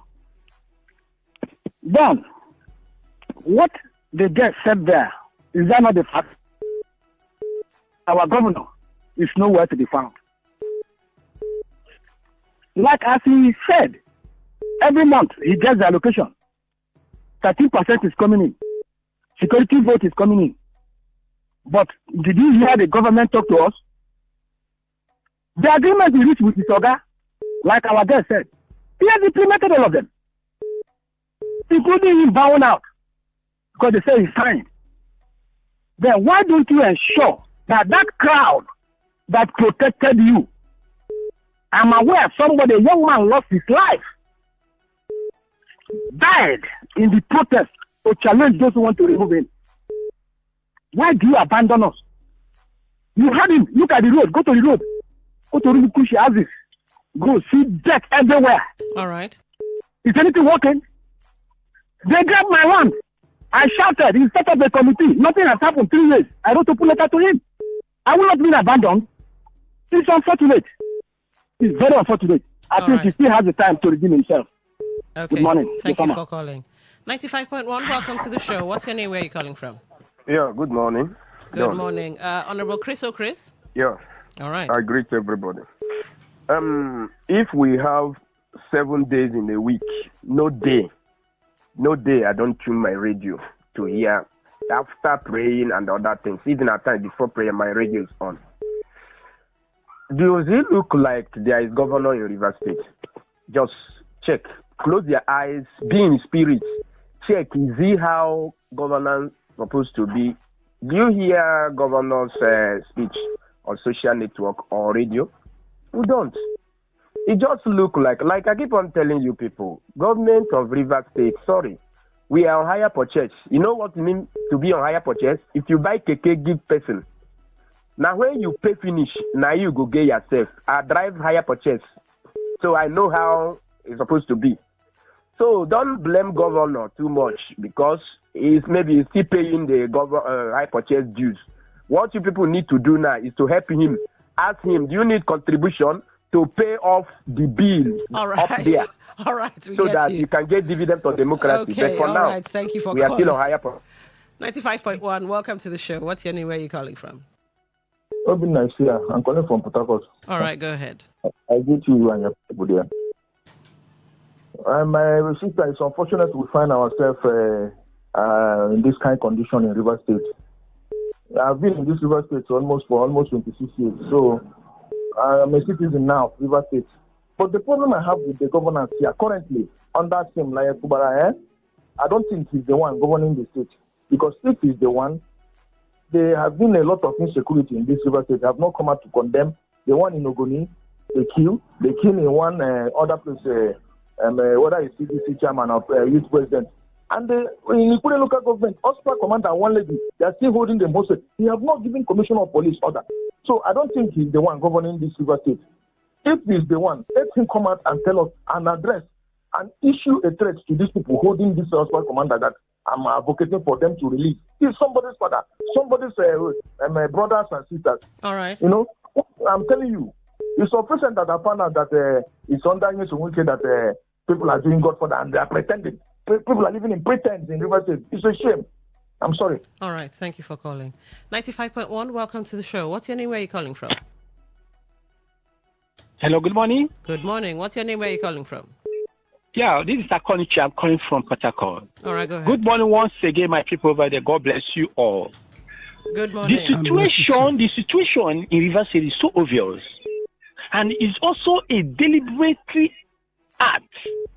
And it's a sad and it's not a welcome development. Because this man being the governor of Rivers State is not ready in any time to be a governor of Rivers State. But I believe that someone pushed him, and I believe that he did not understand really it very well. Because I believed on my own that you also want to become a governor of Rivers State. He refused, and you forced it on him that he must do it. And now, Eco can see the result that what is happening in Rivers State. It's so disgraceful and it's so painful that it. Hello? Hello? All right. 95.1, welcome to the show. What's your name? Where are you calling from? Yes, thank you. Peter calling from Oyibo. All right, Peter, go ahead. Yes, thank you. For our governor, for some time, we've not heard from him for a very long since he came back from suspension. We've not heard from him. We'll be hearing state governors talking in their state. They hold their state, doing what is expected of them. We gave him all the support all this while. And you came back. Now, we discover that you are implementing, the governor is implementing the agreement 100%. And that is why the state is like this.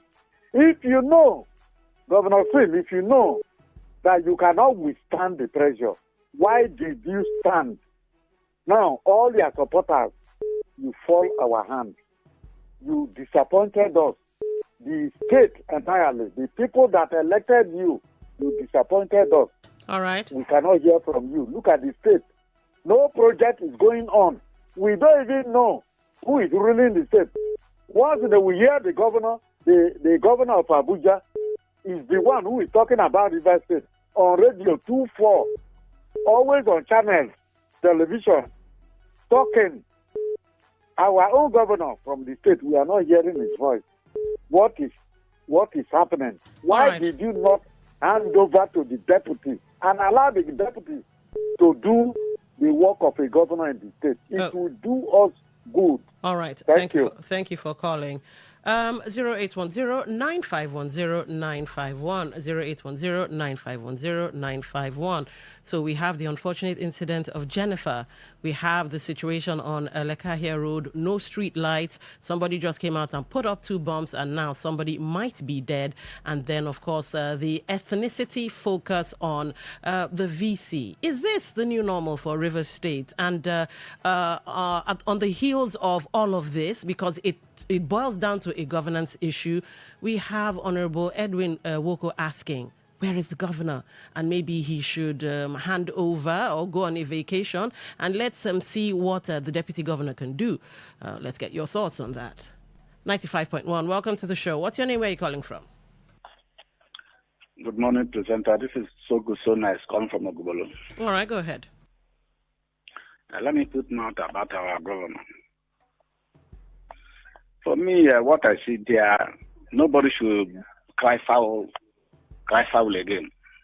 Because why I say so? You cannot, maybe you when you are strong, you refuse to bear a child, and you went and train maybe another person's son, thinking that person will take care of you when you are old. You are just wasting your time. Thank you. All right. Thank you for calling. That was quite short and sweet. All right. Let's get to your text messages. Aboyo Kingsley from Rumokuta. Good morning, my brother and sister in the studio. I lack words to describe. All right. To describe the governor of Rivers State and his activities. That's as much as I'm going to say. I've told you guys before, keep it classy. Where you don't, well, I'd have to censor. Good morning, Lady Dawn. Please was. All right, this is for a different show.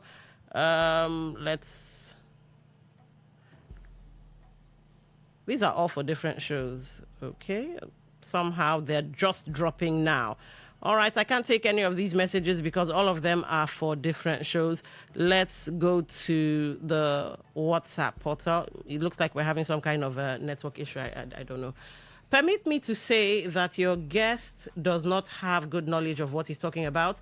Take, for example, did you think that the president of this country does not have the capacity to bring back our children that was kidnapped, but he will not because of the power that made him?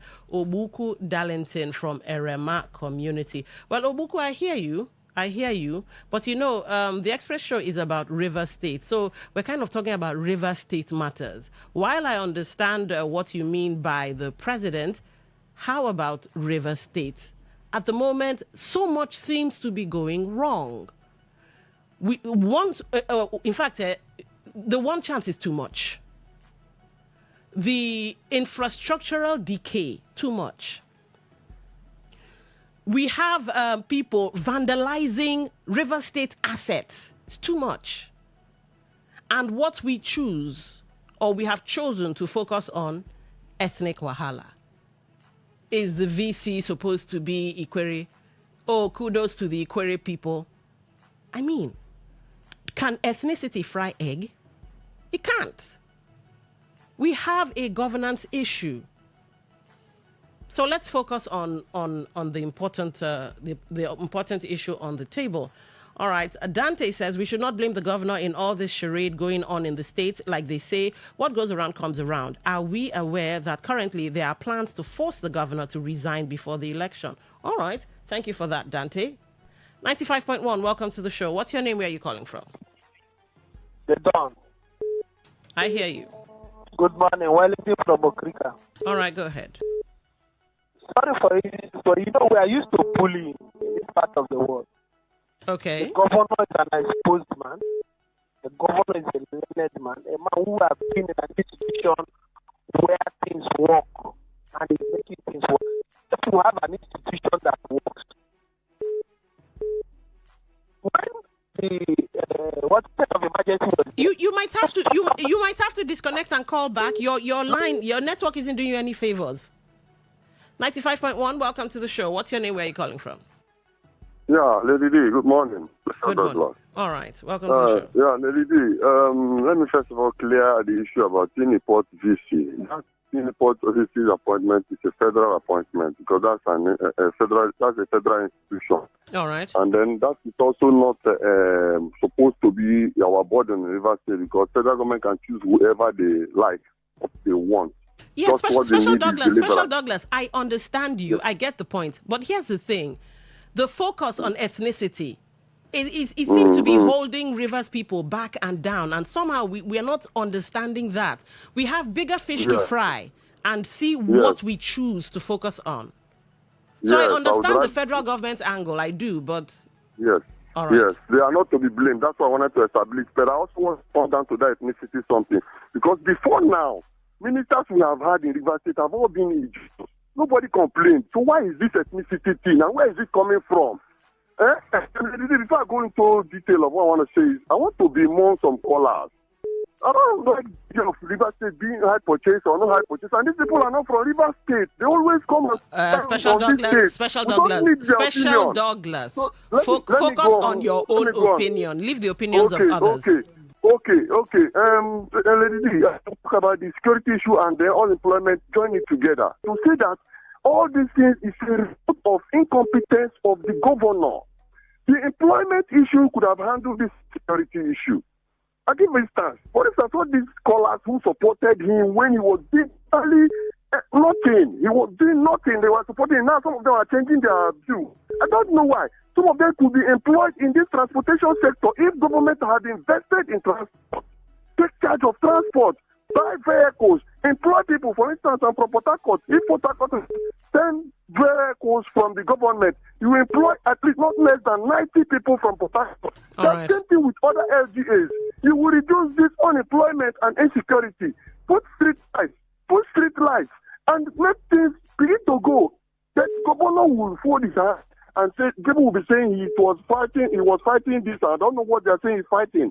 In the gospel, in the New Testament, it says you cannot go into a battle if you don't know whether the soldiers you have can withstand the fight. All right. So, 95.1, welcome to the show. What's your name? Where are you calling from?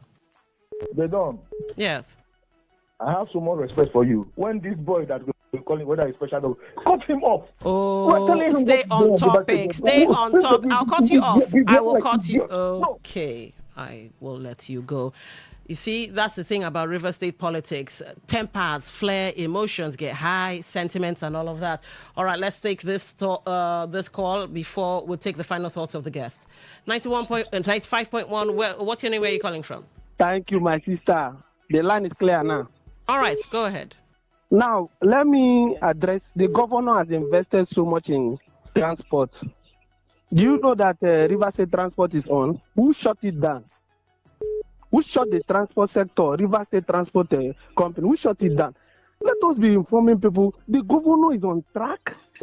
If you have where institutions work, the governor would have been molested by persons who are not in positions of office in the state. Let us be factual.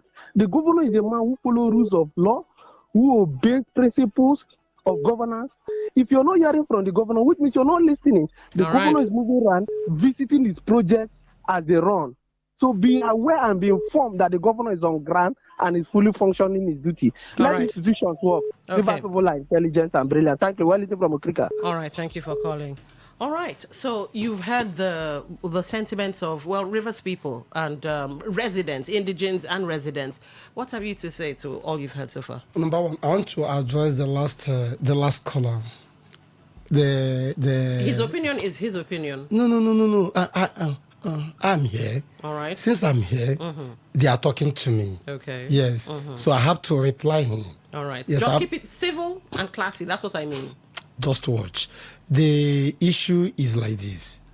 He's saying that the governors, that if somebody said that he's not hearing from the governor, meaning that the person is not listening, that the governor is moving around, supervising his projects and so on. Okay. I want to tell him that even if the governor is moving around to supervise up to 50 flyover at a time, one person's life, one individual's life, that the governor usually keep mute when such thing happen in the state is more than those numerous projects that he's talking about. All right. So he should just take note of that. All right. Yes. Then the area is, maybe I may still need to come back to talk more on this issue that made me to come to the station today. I want to plead with the governor that is someone that Rivers people like. Okay. We like him, and he can see the kind of support that we gave to him before now. Some of us sold our properties.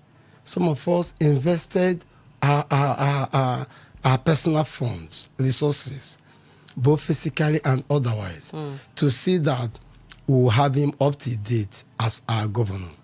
What I'm just using this medium to call on him that he should remember the people. He shouldn't abandon the people. He shouldn't abandon the people. Because if he continues this way and this remaining 1 year is being just run off without any impact on the people, history will not take it kind with him. All right. So, ladies and gentlemen, I ask the question, is this the new normal? Should this be normal? Is this normal? Why is this normal? Let's watch the coming days, because you and I, we have lent our voices to the cause. And, well, let's see. Maybe we'll see the police step up their game. Maybe we'll see street lights being put back up and different infrastructures being put back up and protected. Maybe we would come to a position or a point where we'd see that ethnicity shouldn't be the focal point. Rather, competence. Anyway, let's watch River State 10 years from today. Who knows?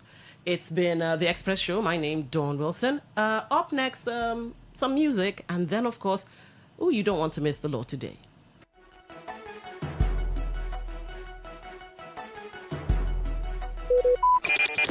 Talk radio. I listen to a lot of talk radio. 95.1 FM. Want to know what's happening? Get latest information in sports, politics, lifestyle, you name it. The frequency of choice. Today, 95.1 FM. Today. 95.1 FM. We serve you the latest update on everything. Today, 95.1 FM. We are the voice of the people. The voice of the people. Time for us to take you through the stories from the newspapers. It's the newspaper review segment on today's Quest Today 95.1 FM.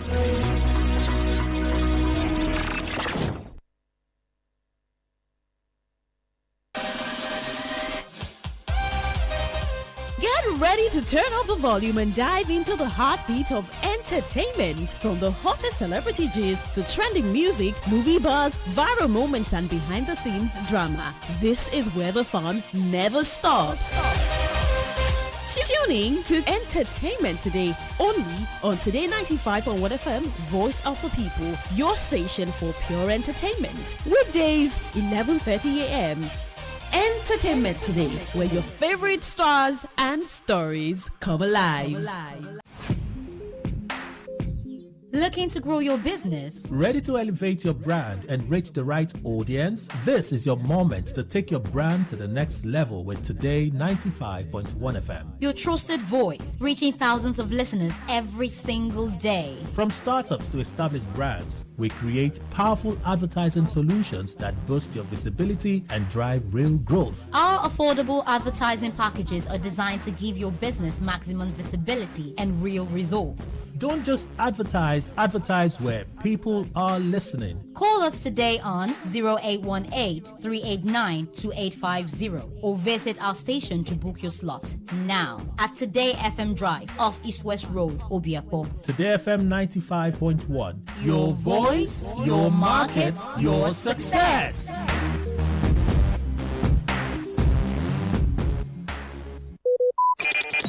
Talk radio. I listen to a lot of talk radio. 95.1 FM.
FM, the voice of the people.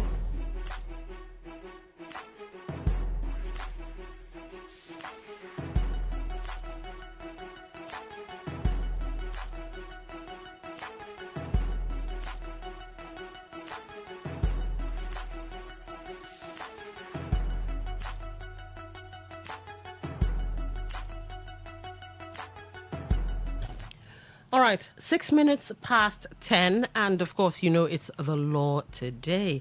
That's the segment from now till 11.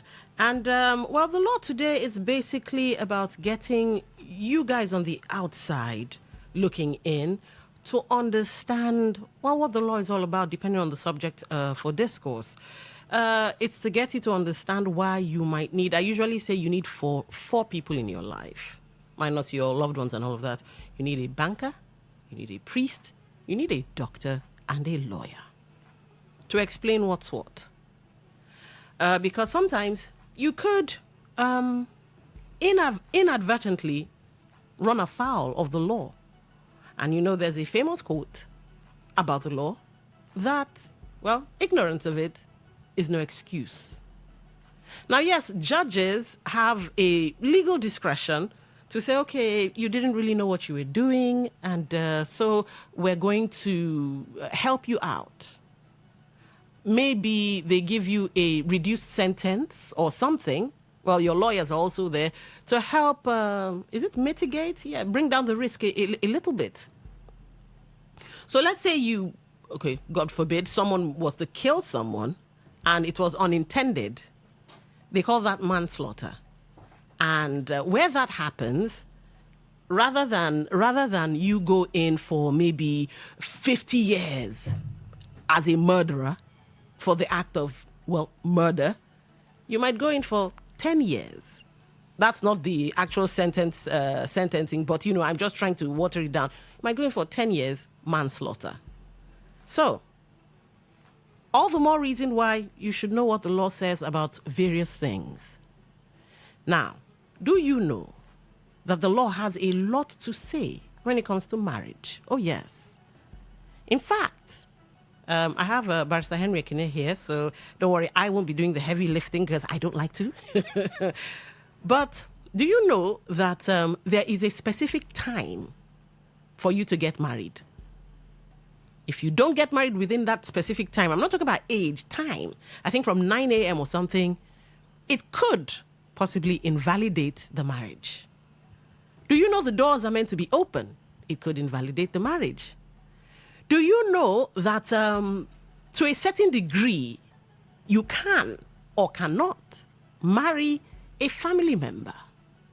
I think they call it consanguinity. I used to have issues pronouncing that back in law school. So yes, we're going to be talking about marriage. Now, why did I bring up marriage? A post from ccemi.com on X. I hate when a couple dates for long, then decide to get married and divorce only a few years after marriage. Now, somebody called Tifa Hassan says, OMG, I know someone who dated for over 8 years, since uni, in fact, and their marriage didn't survive the first year. I'm still confused. Here's the thing. Under the Act, of course, the law does have nuances. There are gray areas that some laws have been able to cover or touch on. But under the Act, do you know that you cannot get divorced until after 2 years of marriage? Unless, and that's the nuance, unless you can prove extreme hardship. What's extreme hardship? Well, violence, even rape. Yes, you could rape your wife. The law says wives can be raped. So if you can prove extreme hardship, then and only then can you get divorced in less than a year of marriage. So let's get into it. If you have questions and all of that, as the conversation progresses, at some point I will open the phone lines and you can fire everything to Barrister Henry Ekene. You are welcome to the program, sir. Thank you, Don, for having me. It's my pleasure this morning. All right, let's talk about marriage under the Act, customary marriage, and all of that. Very broad Too broad aspects. The fields of the discussion is so broad and wide, and the door cannot be closed to what the issues are, and even the knowledge. Oh, yes. To all of the issues around marriage. Thank you for having me. You're welcome. So let's start with, I think we have statutory marriage, we have customary marriage, we have Islamic marriage, right? You see, when it comes to marriage, there's a whole lot that we need to understand, okay? There are basically just two kinds of marriages. Okay. With respect to that categorization, the statutory or civil marriage and the customary marriage. When you mentioned Islamic marriage is customary marriage.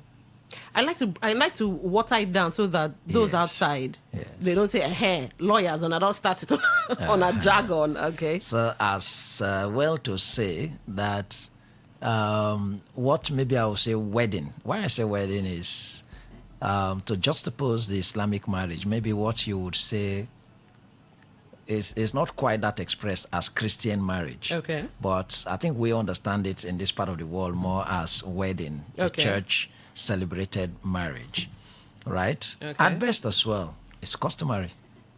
All right. Okay. Because fundamentally, there are only two kinds of marriages. Either the statutory marriage under the Act, or otherwise the civil marriage. And the other one would have been the customary marriage. So much of those other marriages we referenced fall under the customary marriage. Whether it is Islamic, the basis of Islamic law or religion, or just the one you do in your community, or maybe even in your church, if that church is not a licensed place of marriage, which we'll get there, which makes it part of the statutory marriage. So broadly, they are actually just two. It is either a statutory marriage or a customary marriage. All right. But fundamentally, again, I don't know where your line of questioning is, but when you told me this, the broad area of discussion this morning, excellent, on a very happy Sabbath day, and you pulled me out. Marriage, everybody everywhere in the world, and all religions and customs and traditions appear to have the same recognition, the same reference, the same kind of appellation that it's an institution, okay, that the description has not really varied. It doesn't matter the religion or the culture or custom or even the law, civil law. So because it's fundamentally involves a union. So however it is described, either interpreted by law or described by any custom, it is legally, culturally, and socially recognized union. Okay. But one fundamental thing that has come up lately is whether this union is between a man and a woman or between persons. Those who are listening to us, their lawyers have come again. You can define marriage as, okay, it's legally, culturally, and socially recognized union between a man and a woman. So many of us will be very comfortable with that. But then recent definitions by human rights movements, you will surprise human rights movement, particular species of humans will define it as a union between persons. And it's deliberate as to whether persons of same sex can contract a marriage. Yes. So that will now depend on the jurisdiction, the part of the world that you are, and then the laws that regulate marriage and whether such laws permit or prohibit those marriage. Restrict it to Nigeria. To Nigeria, because a number of people will be like, so yeah. I'll take it very quickly. In Nigeria, I'm afraid, even when as a lawyer I searched through, the Marriage Act is a fundamental legal framework with respect to marriage, okay? But there are other legislations that regulate marriage or issues around marriage. Now, the Marriage Act being the fundamental is about giving some of those things you talked about, how to do a marriage, who is empowered to do a marriage, the qualifications to get into marriage, what restrictions around marriage, right? Yes. But then when it comes to where there is dispute, it becomes the Matrimonial Causes Act. So that's one of the legal frameworks. Then you have also the rules when the matter has gone into the court, the procedure. That is the Matrimonial Causes rules. Then again, you have your written laws, which are customs, traditional practices. Yeah. Okay. But like I said, there are other legislations that have been enacted, particularly when I give that attempted definition Persons. of marriage, and I say between persons. Mm. In Nigeria, you have the Same-Sex Prohibition Act, right? That Same-Sex Marriage Prohibition Act seeks to restrict or prohibit, criminalize marriage between persons of same sex. So, like you said, let's restrict to the Nigerian context. Nigeria. So, in All Nigeria, right. you cannot define marriage to say a union between persons, but strictly a union between a man and a woman. All right. Because between persons other than man and woman is prohibited, Yeah. is criminal, is 14 years imprisonment. All right. So let's start with a lot of churches like to push the statutory marriage under the Act. And a Reverend Father once intimated me that it's not for the man's sake. Many times it's for the woman's sake, because marriage under the Act accords the woman protection. So let's start with that. Protection in what sense? You see, marriage could be for some fundamental purposes, right? Protection could be one of those purposes. And of course, generally we know that companionship, partnership, structure for family, the foundation for establishing and maintaining family.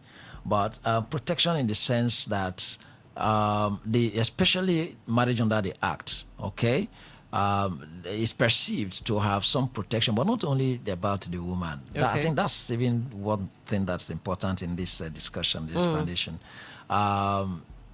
Maybe because most customary practices appear to commodify, or if you like, materialize the woman, make the woman as a material. So that's the extent to which maybe those advocates of the advantage of statutory marriage more inside of the woman, as if it protects the man. Yes, it makes the woman more of a person, more of an entity, an individual with rights, okay, more than perhaps some customary practices that make the woman more like a material to either inherit and all of that. So otherwise, it's not just about the woman. The rights that are valuable under this civil marriage, that's the statutory marriage, are both. Whether the woman has a right to of conjugation, conjugal right, the man also has. So if you say you don't deny the woman the rights, conjugal rights, the woman shouldn't deny the man the conjugal right. All right. Where probably there is, let me not quickly now say this. Three very critical issues arise under statutory marriage when it comes to those areas with fear, where probably dissolution is coming up, right? It is the marriage itself.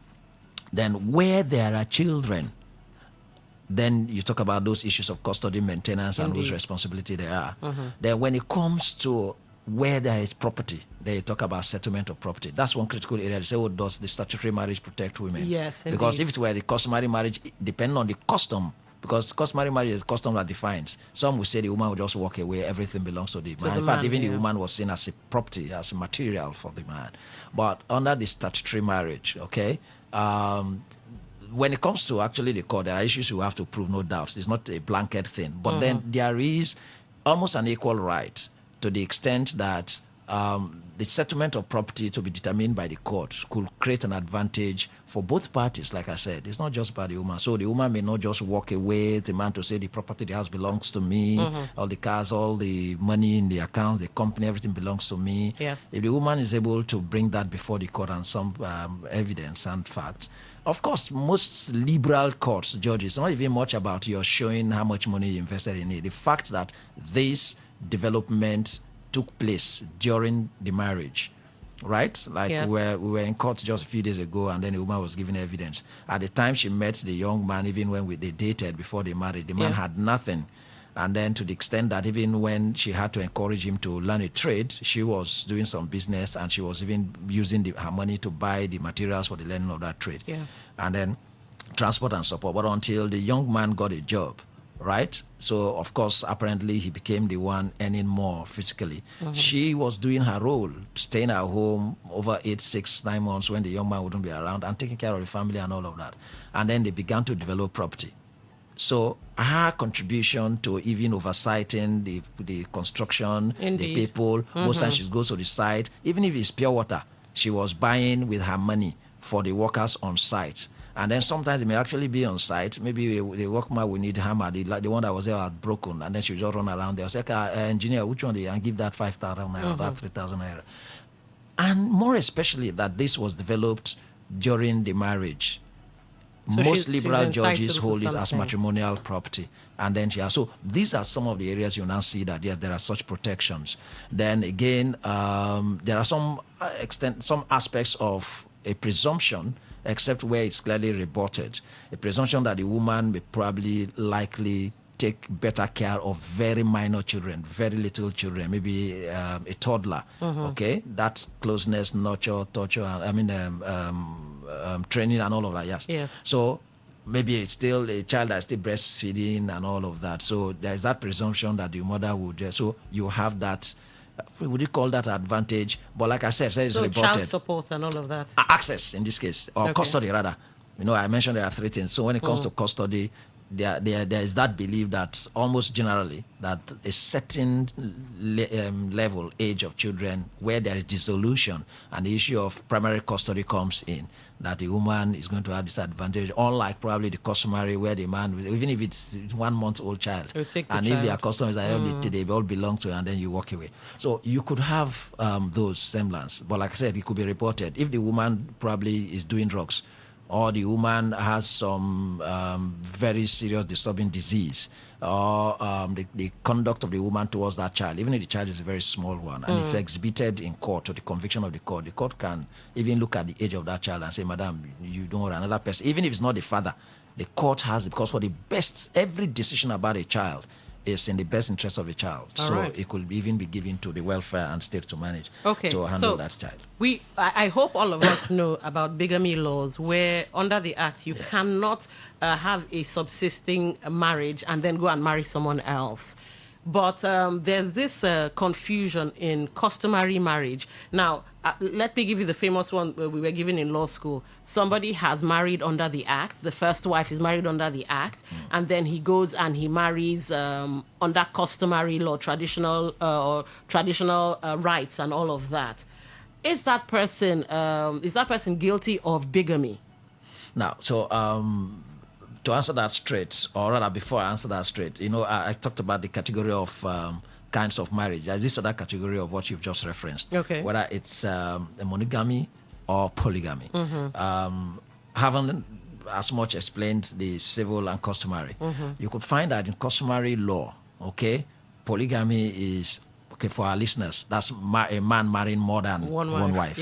Is permissible, more or less, without any form of restriction, even if it's under the same kind of marriage. That means customary marriage, you can conduct 10 customary marriages, doing the traditional marriage 10 times or for 10 different women, not committing any offense whatsoever. Okay?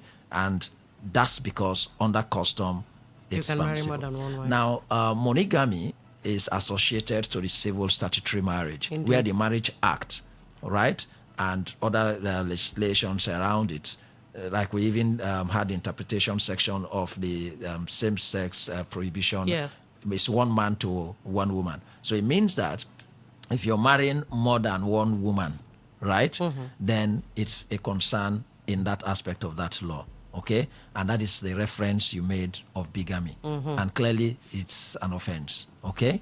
Now, one critical thing that may make the difference is that, which is the situation you illustrated, where a man who is married under the Act, where that law requires that it shall be a marriage between just you and the other woman, right? Whether he can go and marry validly marry under customary law. Yes, he can, because he's not committing. If strictly the definition of marriage and the prohibition of a second marriage under the Act that will criminalize that second action to bigamy, right, isn't making reference to customary marriage. Right. So, but then, at best, arguably, what that could create is that the man who is in the statutory marriage is committing adultery. Okay. Because All the right. fact yes, that, there is the adultery fact under that the Act, you are having a dealing with another woman other than the woman in the marriage under the Act, you are committing an adultery. But go again, under our law, adultery is not an offense. It's not criminalized, yes. It may be shocking for those who are no matter how it's condemned on social constructs, as in society or religion, or most of our customs restrict it really, adultery, to the extent that it's even feared. But it is not a crime. So it can actually ground your application for dissolution of the marriage. At best, if you are in a statutory marriage and then your spouse has committed adultery and then you are not comfortable with it, the best you would do is that it would be a very viable ground for your application, for your petition for dissolution. So before we get to what makes a marriage valid, two things. Some people have the confusion of divorce and annulling a marriage. So could you break that down so that they understand what divorce is and an annulment? Annulment is an aspect of law, right? Law in the sense that where a marriage falls short of the requirements of law, the qualifications to be valid of law. So it is an effect, of impropriety with respect to the requirements of law, and then that's different from dissolution.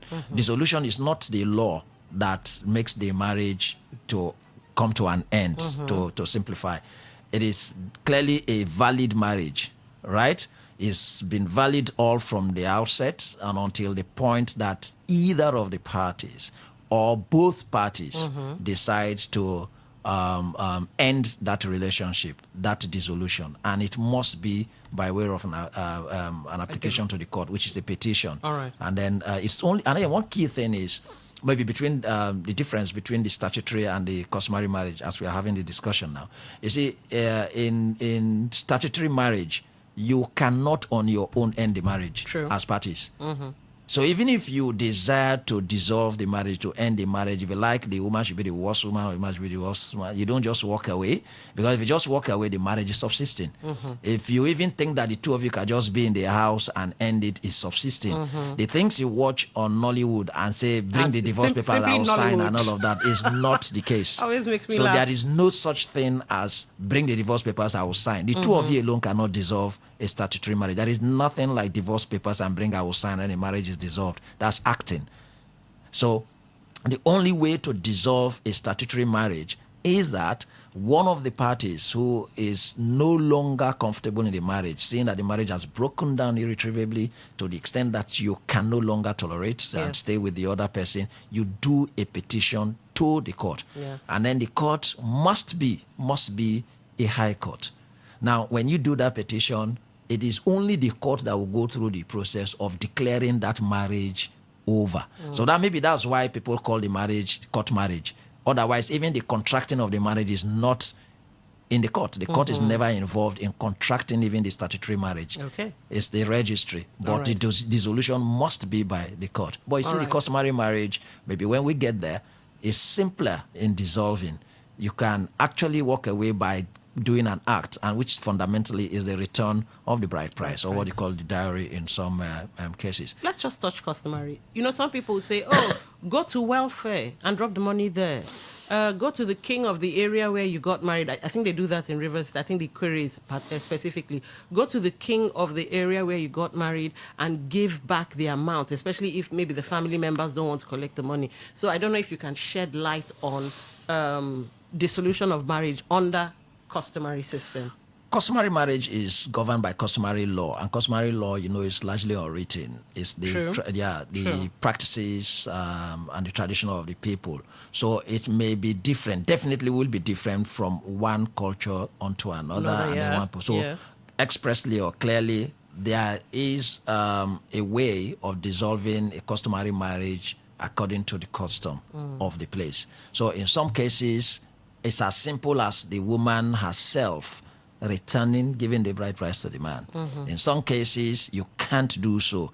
You would take it to either the head of the family of the man. In some cases, not even you, the woman. It must be your family, the leadership. So wherever you are from, don't think that the practice in your place is a universal practice. Okay? So apparently, your question would be, it would depend on the custom and practice of that place with respect to dissolution of marriage. Okay. But this time, since the establishment of customary courts, Yes. right?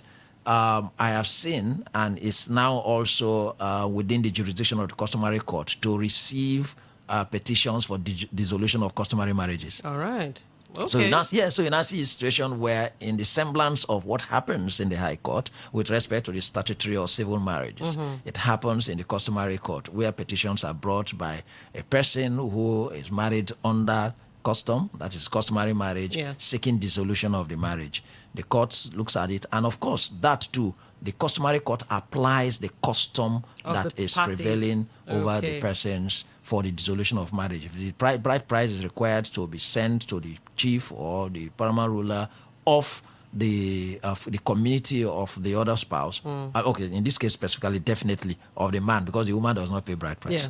So of the man, Okay. or the family head of the man, or to the man himself. All right. Before we move to what makes a marriage valid, I know there is some people say, "Oh, our case is before the court, and they've granted us this and that," and they do not know of decree nisi. Some say decree nisi. So, could you explain what that is? Okay, apparently that definitely will apply to statutory marriage, Yes, exclusively, not to customary marriage, where we have said that statutory marriages are only dissoluble, they can only dissolve them in the court. Yeah. So when the court hears a petition for dissolution of marriage, okay, and then the court comes to the conclusion that the marriage be dissolved, this is what happens. The court makes that pronouncement, that proclamation on that day. However, it will not be absolute until after a period the law has provided, 90 days, before it becomes absolute. So that's the decree that the court makes in the first instance, is the decree nisi, to say, yes, the conditions or requirements for dissolution of marriage has been established by the petitioner here, and then the marriage has been dissolved, right? Decree nisi then entered, okay, but it shall automatically, in that case, you don't come back to the court. That's another key thing. It's not that after the 90 days that you come back to the court to absolutize, if at all in court, or to make it an absolute dissolution. Yes. It automatically matures into that absolute dissolution or decree upon the expiration of the 90 days. And what's the implication? The implication is this: that marriage legally, technically, continues to exist after the decree nisi until it becomes absolute. Because between that period, in some cases, you found that the couple that had come to court for dissolution could even come back. You are not going to contract a new marriage. The other implication is, when it becomes absolute and the marriage has completely been dissolved, there is no marriage again, even if the two of them want to come together. So if they like, they continue after the 90 days, they are only living as non-married. They may be deceiving themselves they are married, even if it's a husband and wife. But you've gone to court, the marriage has been dissolved, and it's become absolute. That marriage has completely been dissolved. So even if you continue to live together, or you later come back to live together, it's not upon that marriage. You can remarry. It becomes a new marriage. All right. Now, that brings us to, oh my God, it's really vast. Decree nisi is a window for, oh, I love you, let's come back together. But when you divorce, I'm looking at legitimate children and illegitimate children. I know that comes under this as well in some form. There is nothing like, with respect, illegitimate child. Okay. That's prohibited even in the Constitution of the Federal Republic of Nigeria All and right. any other law to discriminate against a person or a child by virtue or reason of circumstance of his or her birth. Okay. So that's one. Yes, but I know there's colloquially there is that provision reference, for it. illegitimate child, the child. A child of the marriage is a child of the marriage, or a child of the marriage in the context of statutory marriage can be a child of the marriage by birth of both of the couple. Okay. Right? It can be a child of the marriage still, even if there's an adopted child. It can be a child of the marriage, that one you call it, whichever way. It's a child of the marriage. It's not just the children, the biological children of both. Indeed. Yes. So I am not comfortable to refer to any child as an illegitimate child. A But child, and every they child has taught a us mother, and that. every child has a mother and a father. Yes, indeed. Right? Yes. So then, with respect to now whatever rights or benefits or even issues of custody, access, they apply. In fact, the fundamental foundation is that you should not discriminate against anybody All by right. virtue or reason of the birth of that person. All right. So, but has that been scrapped now? Because I know during cases of inheritance and this and that, some people bring up, the marriage was no longer subsisting. So this child is, unfortunately, I have to use the term. Yeah. This is an illegitimate child. Therefore, you don't have any access to any property, and children born within the marriage have access to property. So has that been scrapped? How do you mean? Clearly, you mean a child that may have been born by either of the parties to a marriage after the marriage? After the marriage had been dissolved. That surely will be a child that will belong to another person, but it still cannot be. As long as that child is a human being delivered, has his own father or mother. Okay. That's if once a marriage is dissolved, that's if I got you right. Once a marriage is dissolved, the two parties, the two individuals, the man and the woman, are no longer together, husband and wife. So if the woman goes and but it's different customary practice, I'll go there. If the woman goes on to marry another man, if I got your question, it's entirely different. Even if she remains unmarried, but the marriage has been dissolved and she gets that, it's not the child of the man. Now, different. That's different. When it comes to customary marriage, and especially where in most customs, or if not all, where the bride price, or what some call dowry, but more appropriately for me, bride price, has not been returned, right? Even if that's separation, even if that woman is elsewhere, right? Yes. Or even during the pendency of the petition for dissolution, and the woman conceives and delivers a child, even if it is clearly known to be a child that naturally should belong to another man, such customs, or most customs, consider that child to be for the man.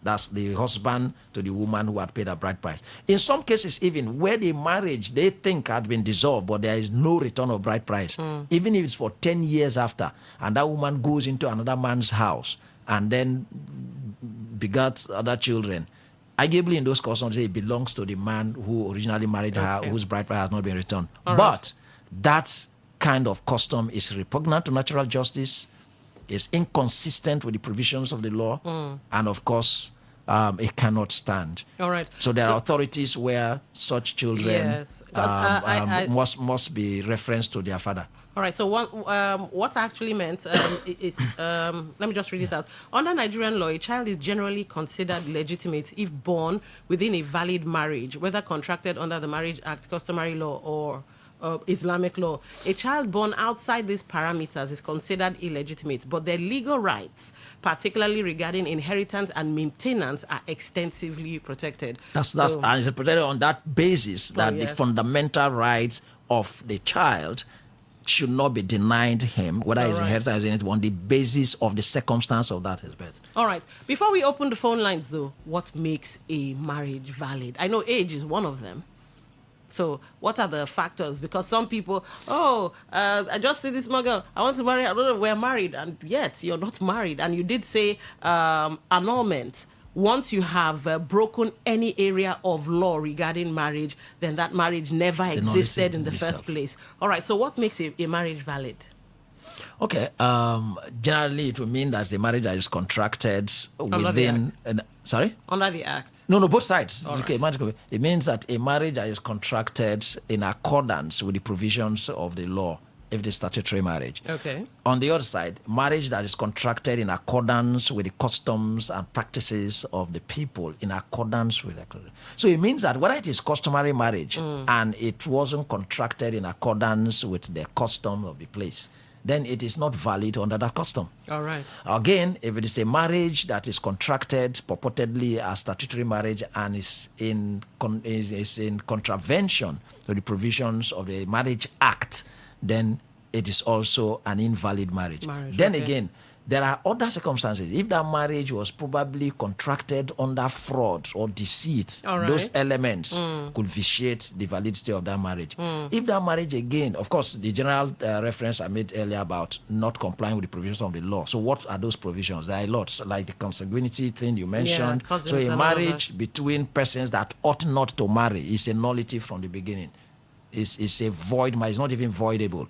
A voidable disposition is that you can recur. You can probably ratify, right? If certain conditions are probably, but a void disposition is that is void from the beginning. It's a nullity ab initio. It is the what kind of disposition that Lord Denning said is like placing something on nothing and expecting it to stay, and it will not stay, it will collapse. All right, ladies and gentlemen, this is where you come in. I think I see some of your messages. We'll take those, but if you'd like to call in, all right, the phone, okay, you're already calling. 95.1, welcome to the show. What's your name? Where are you calling from? Morning once again. Good morning. I'm greeting to our guest in you. Good morning. Robin Maja, the farmer, is my name. All right, welcome. And I'm calling you from Michigan. Yes, very interesting discussion this morning. Thanks to our guest. But my concern is the aspect and the level of litigation in our courts as regards marriage. These are two couples who went to an altar and take a vow for better, for worse. So I'm asking our guests, how can two people who go to church in this context take a vow for better, for worse? For me, I see that as an oath. Now go back in litigation that they want to go their separate way. Okay, we Don't get you think you. there should be legislation to check that? All right, we get you. Let him answer so we can get other calls.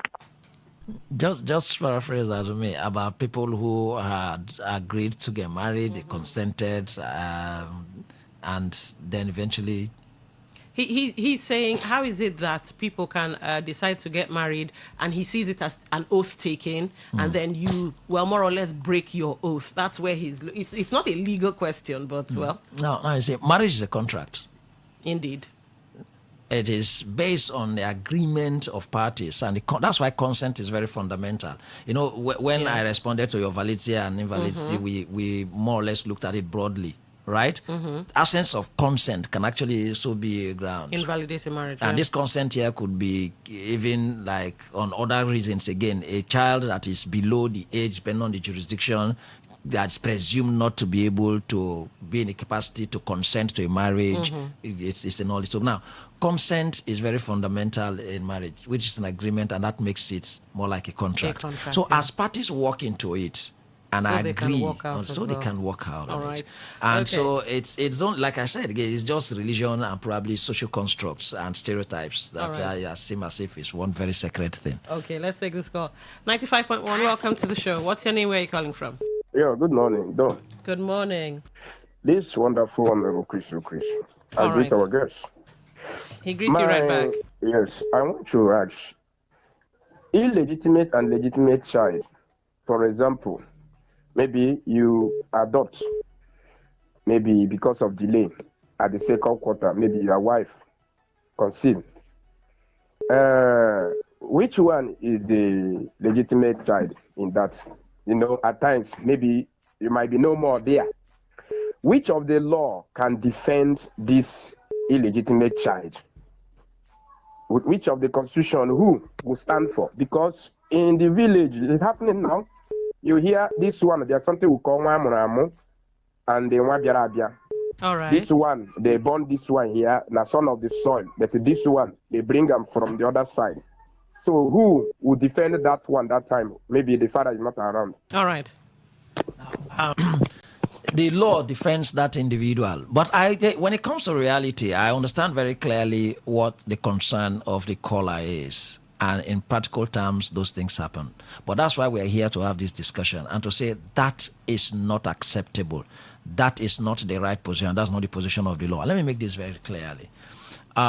I had said that there is nothing legitimate or illegitimate child. I understand the difference in circumstance of birth. In some very worrying situations could even be where the woman came in with a child. Yeah. Now, I have said here, whether the woman came in with a child and a man marries a woman already having a child, Yeah. and that man adopts that child. I know if we were to discuss adoption and the legal procedures for adoption is another, but that man, and it becomes a child of that marriage, he should not be discriminated against when it comes to his inheritance and even the relationship between that child and the subsequent children of that marriage. Follow, yeah. So there is no distinction as to. So that's why I've said there clear that when it's reference to the child of the marriage, it includes such children. All right. But the understanding is just about the actual biological children between that man and the woman. So that's even different. Even the one that they probably adopted, like the picture he painted, they never had any children, and then they've got to, and then they probably were worried, and then is their children. But I think those children are their children, rather. A will would solve all these problems. A will resolves even where you have your biological children, if it's the discussion about will. So it solves those problems. But then we come where to protect. And there are decisions, there are cases where such children that suffer such circumstances of birth have actually gone to court, and the courts have held that they are entitled to the inheritance of their father. All right. Okay. Keep those calls coming in. We'll take your text messages in a minute. 95.1, welcome to the show. What's your name? Where are you calling from? Hello, Lady Dawn, and good morning. Good morning. Yeah, my name is Reginald. I'm calling from Togochi. All right, go ahead. Yeah, I have two questions for the barrister. One, if a man married his first wife, maybe in a traditional marriage, that is traditional arrangement, and he went ahead and married the second wife in a court marriage, that is a statutory marriage that you mentioned, which is two of them valid, or is one recognized more than one? That is one question. Marriage between the same persons or a different woman? A different woman. So he's saying, as a result of issues, they decided to go different ways without going to court to dissolve the marriage proper. And in course of them going different ways, the man married another wife, and the woman married another husband, and both of them got children from this different marriage. What is the position of the law? Okay, so two things. One, the first wife is married under customary law. Then the second one under, I think, the Act. The Act. Then the second scenario is you are married and then you separate and then they marry other people. I think you just said it. So long as the first marriage hasn't been dissolved, the marriage still exists. They're still married. Even if you so walked both away, of them are guilty of bigamy. Then we've also mentioned the other aspect of marrying a woman, right? Yeah, under but the Act. he flipped it. Yeah. The first wife married customary. The second one under the Act. The marriage under the Act is different from the marriage under customary. Custom. Even if the law recognizes a customary marriage, but the marriage under the Act is, and then even that's why I almost interjected. Yeah. Even a situation where the marriage is between the same persons, right? But they both married under the Act and married under custom, right? I thought even a question, so which is probably superior to the other? The marriage under the Act, when it comes to the matrimonial causes, it's in a way, if you like, it's higher, it's superior. Right. Because at that time, that marriage you contracted under customary law, right? Even if you complied with all of those requirements of custom by those people, and you married under the Act, when it comes to the Act, to the court for the dissolution of that marriage, it's only the marriage under the Act that is considered. All right, let's take your messages, and we'll get back to the phone lines as quickly as possible. Good morning, Don and Barrister Kene. If a church is registered under CAC and a marriage is carried out in that church and they are given marriage certificates, for example, issues pop up, and they decide to separate, are they bound by the law to share properties based on the marriage certificate when they didn't wed in court? That is Ima from Choba.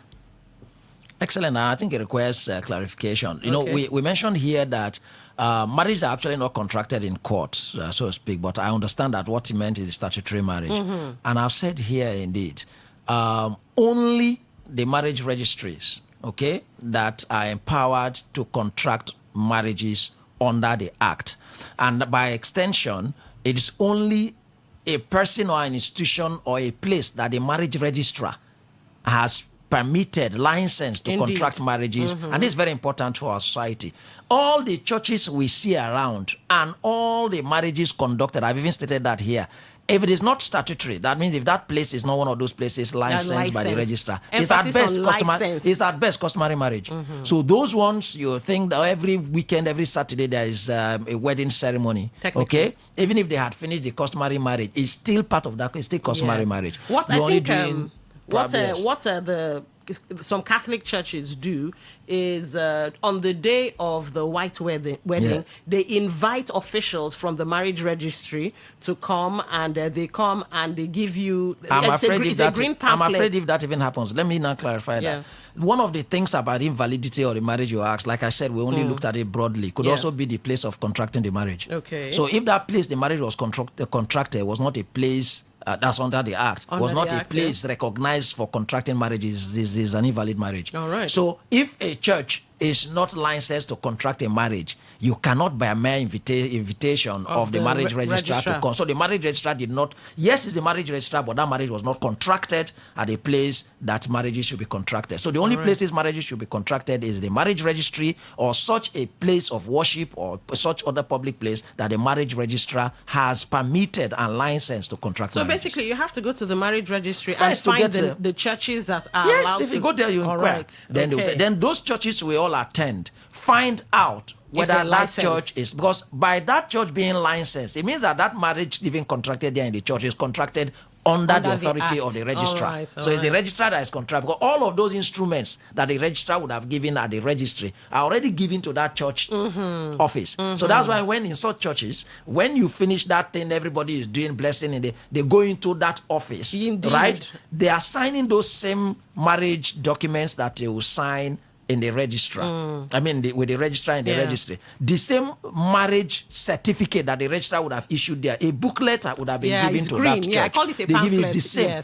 Any other marriage certificate that looks even different from the one the marriage registrar will issue, whether issued by the marriage registrar or issued by a licensed church or place of worship, any other one is not statutory marriage. All right, let's get back to the text messages and hopefully back to calls. Good morning, the Don and the lawyer. Marriage goes with sacrifice, tolerance, and let go peace to reign, from the side of men, because 90% of marriage stability comes from men. I cohabited with my wife for 9 years and married at the 10th month, and we are 16 years old in the union with 4 children.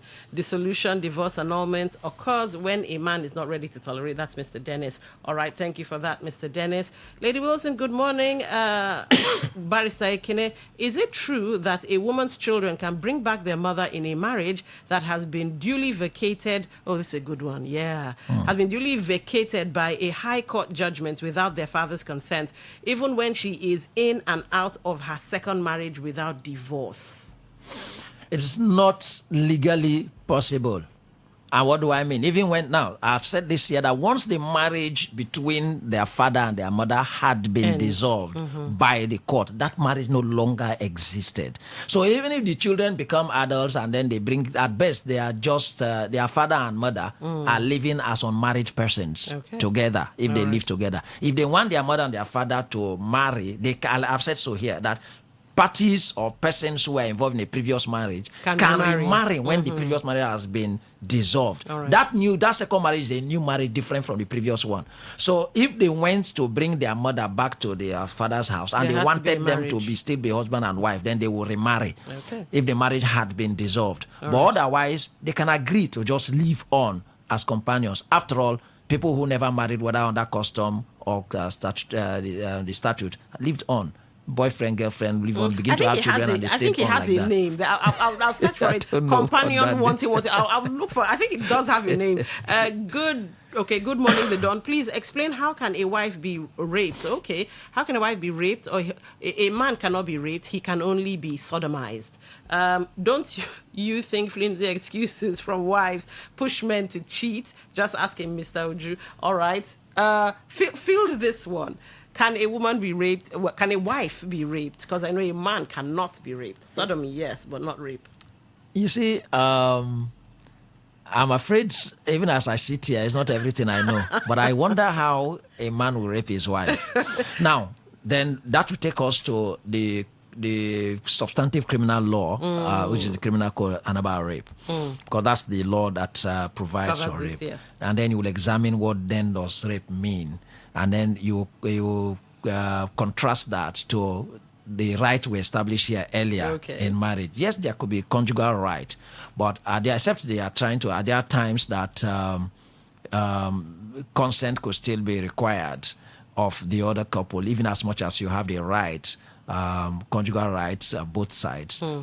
But expressly as to rape, wife rape, I'm not quite maybe of that full knowledge. Maybe I'll research that area too. And then we say that the lawyer, the good lawyer, is not the one that knows all the law, but knows where to find the law. Exactly. This is what I'll go and research. Please, my listeners, Barrister Kine does not know everything. We will bring this up next week, definitely. But I've made my point and my view and my position that I do not think that a man, a husband, can rape his wife. All right. Good morning, good morning, please. I want to know if a man and a woman get a child outside marriage during boyfriend and girlfriend things, but ended up not getting married, but they got married to someone else. Will that child inherit from both parents' marriages? Oh, okay, man. I love where you guys are heading with this. So, what do you think, Barrister Ekene? The child cannot inherit from both parents' marriages, but the child can inherit from both parents, if you like, estate. And that's a will, right? Yes, either by will or even by customary inheritance. Let me state this. There surely may be personal ownership of property by his mother, even if she had gone to marry another man. But he wouldn't have a right to inherit in that man's property, even if the property is co-owned by the man and the woman. It's a very good question, but this is my view, and this is it. Now, there is A, B, the man and the woman, and then maybe either of them, the woman had a child before she got married to B, right? The child she had with another man before she got married does not have automatic right of inheritance in the estate of this man, the husband of the father, not because this is my mother. Now, but when it comes to her mother's property, both himself and the new children with the other man have right of inheritance. All right. The answer to that is just have a will. Have a will, and a lawyer as your best friend. Okay, presenter and the barrister. Among customary marriage, this will be our last question because, maybe we might stretch this to next week. Presenter and the barrister, among customary marriage, church weddings, and court marriage, which one takes preeminence? What is promissory estoppel in law? All right. Can we do this in 1 minute? Okay, sure. Promissory estoppel is, especially when you hold yourself out, okay, and you make a promise to a person, whether marriage or any other, because you didn't quite even specify whether it is marriage, because promissory estoppel can actually even be in contract. I think there was even a document we were reviewing yesterday about a promissory agreement, and then how that an estoppel is like something that will stop you from changing or reneging or changing your ground from. So if it is marriage, right, and you made firm, convincing promise of marriage to a person, especially when you cause that person to change a position or to lose something, some detriment, is actionable. That's quickly on that side. Promise them to marry. That's breach of promise to marry. Yes, breach of marriage. It's actionable. Then that's what's the other perspective? Which one takes amongst these marriages, basically like I said, between the two. I know. Now, I think the person said white. We have said here that they are all customary. Let's go back to our position that there are basically two kinds of marriages: statutory marriage and customary marriage. That too, in passing, we had made reference where we've said where the two conflict. That is to say, a man and a woman are married both under the custom and under the act. As far as it comes to the court, is the act that is recognized by the court. court. All right. Then if you go to your village and then the customary people say we don't care about what the statutory act that is the customary thing. So it depends on where the matter is really before. That's my view. All right, ladies and gentlemen, it is really a vast subject. Barrister Ekine wasn't kidding. So much we didn't touch, but hopefully we've been able to open your eyes that, you need 4 people in your life. Your doctor, your banker, your priest, and a lawyer. Barrister Ekine, final thoughts, please.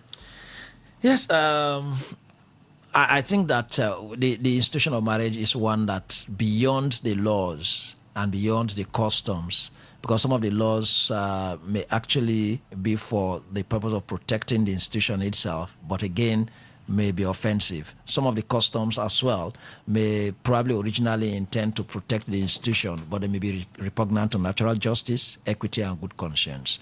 So, but in all, what is fundamental is that that institution of marriage is sacred and then should be respected.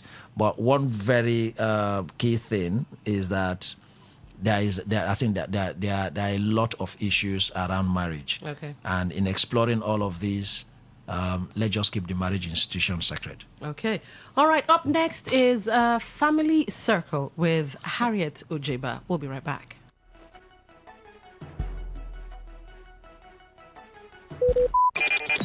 Talk radio. I listen to a lot of talk radio. 95.1 FM.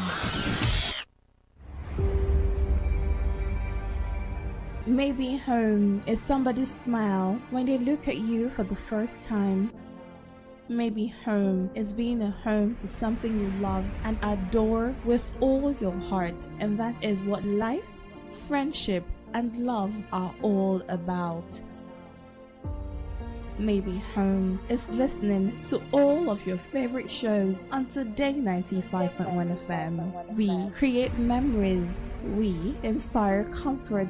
We are the voice of the people, and we are home away from home.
95.1 FM.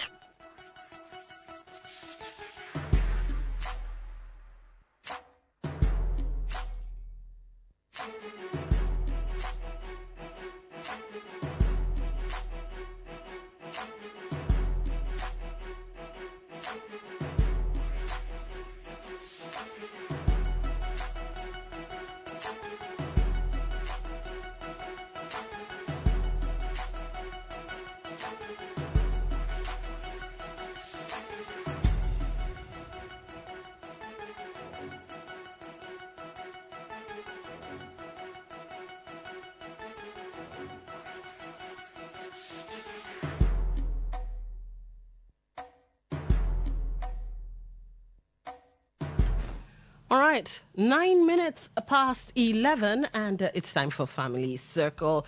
I'm still expecting Madam Harriet Ujigba, but let's see how much we can take before she comes in. So the topic for discourse today is, basically, still marriage related. Wow, looks like the Holy Spirit is working in mysterious ways. We just got through talking about marriage, and ladies and gentlemen, by the way, a little teaser. We'll still be taking. Let's see now. We'll still be taking this issue on marriage. I guess. Two Saturdays from today, because I know Queen will be handling next week Saturday. So the next time you hear my voice on Saturday, we'll talk about marriage-related things, because it really is a broad topic. All right, so 5 things that should not be the reason to say I do. That's basically what we'll be talking about today. Pressure, loneliness, fear, shame, even at this point, family obligations, because some people think that, marrying because you want to save your family's reputation or something, you now offer yourself like a sacrificial lamb. All right, so let's start with pressure. Now, some people might call it timing, but a lot of the time it's not timing. It's actually fear dressed up as expectation. And I'm at this point, I'm referring to your own fear. So all your mates are getting married, or even your junior ones are getting married. Maybe children you carried at some point in time. Oh, they're getting married, and here you are. And you begin to give yourself different derogatory names: old maid, spinster, and stuff like that. And you downplay yourself.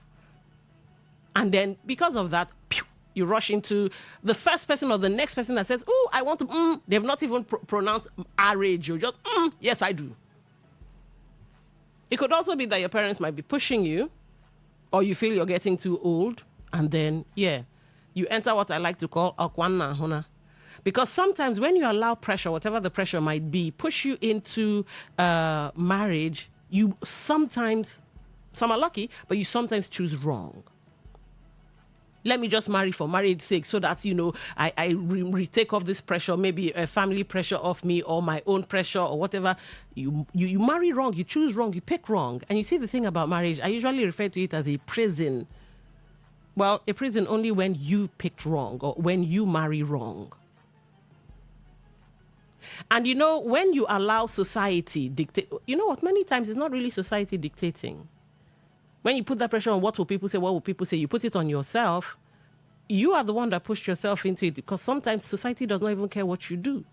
That's one. 2, society could be dictating 1 or 2 people, not the entirety of society, because you're not that popular now, unless you're the president. But 1 or 2 people put pressure on you, you enter a Kwana Huna situation, and society now says, Nami send you. Is it me that, so it's just that small thing that I said. Society is fickle like that. So never allow any kind of pressure get to you.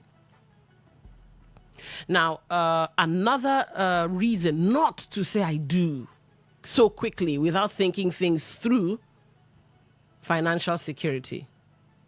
All right, I seem to be getting a call from Mrs. Harriet. So let's just give me a second and let's see what's what.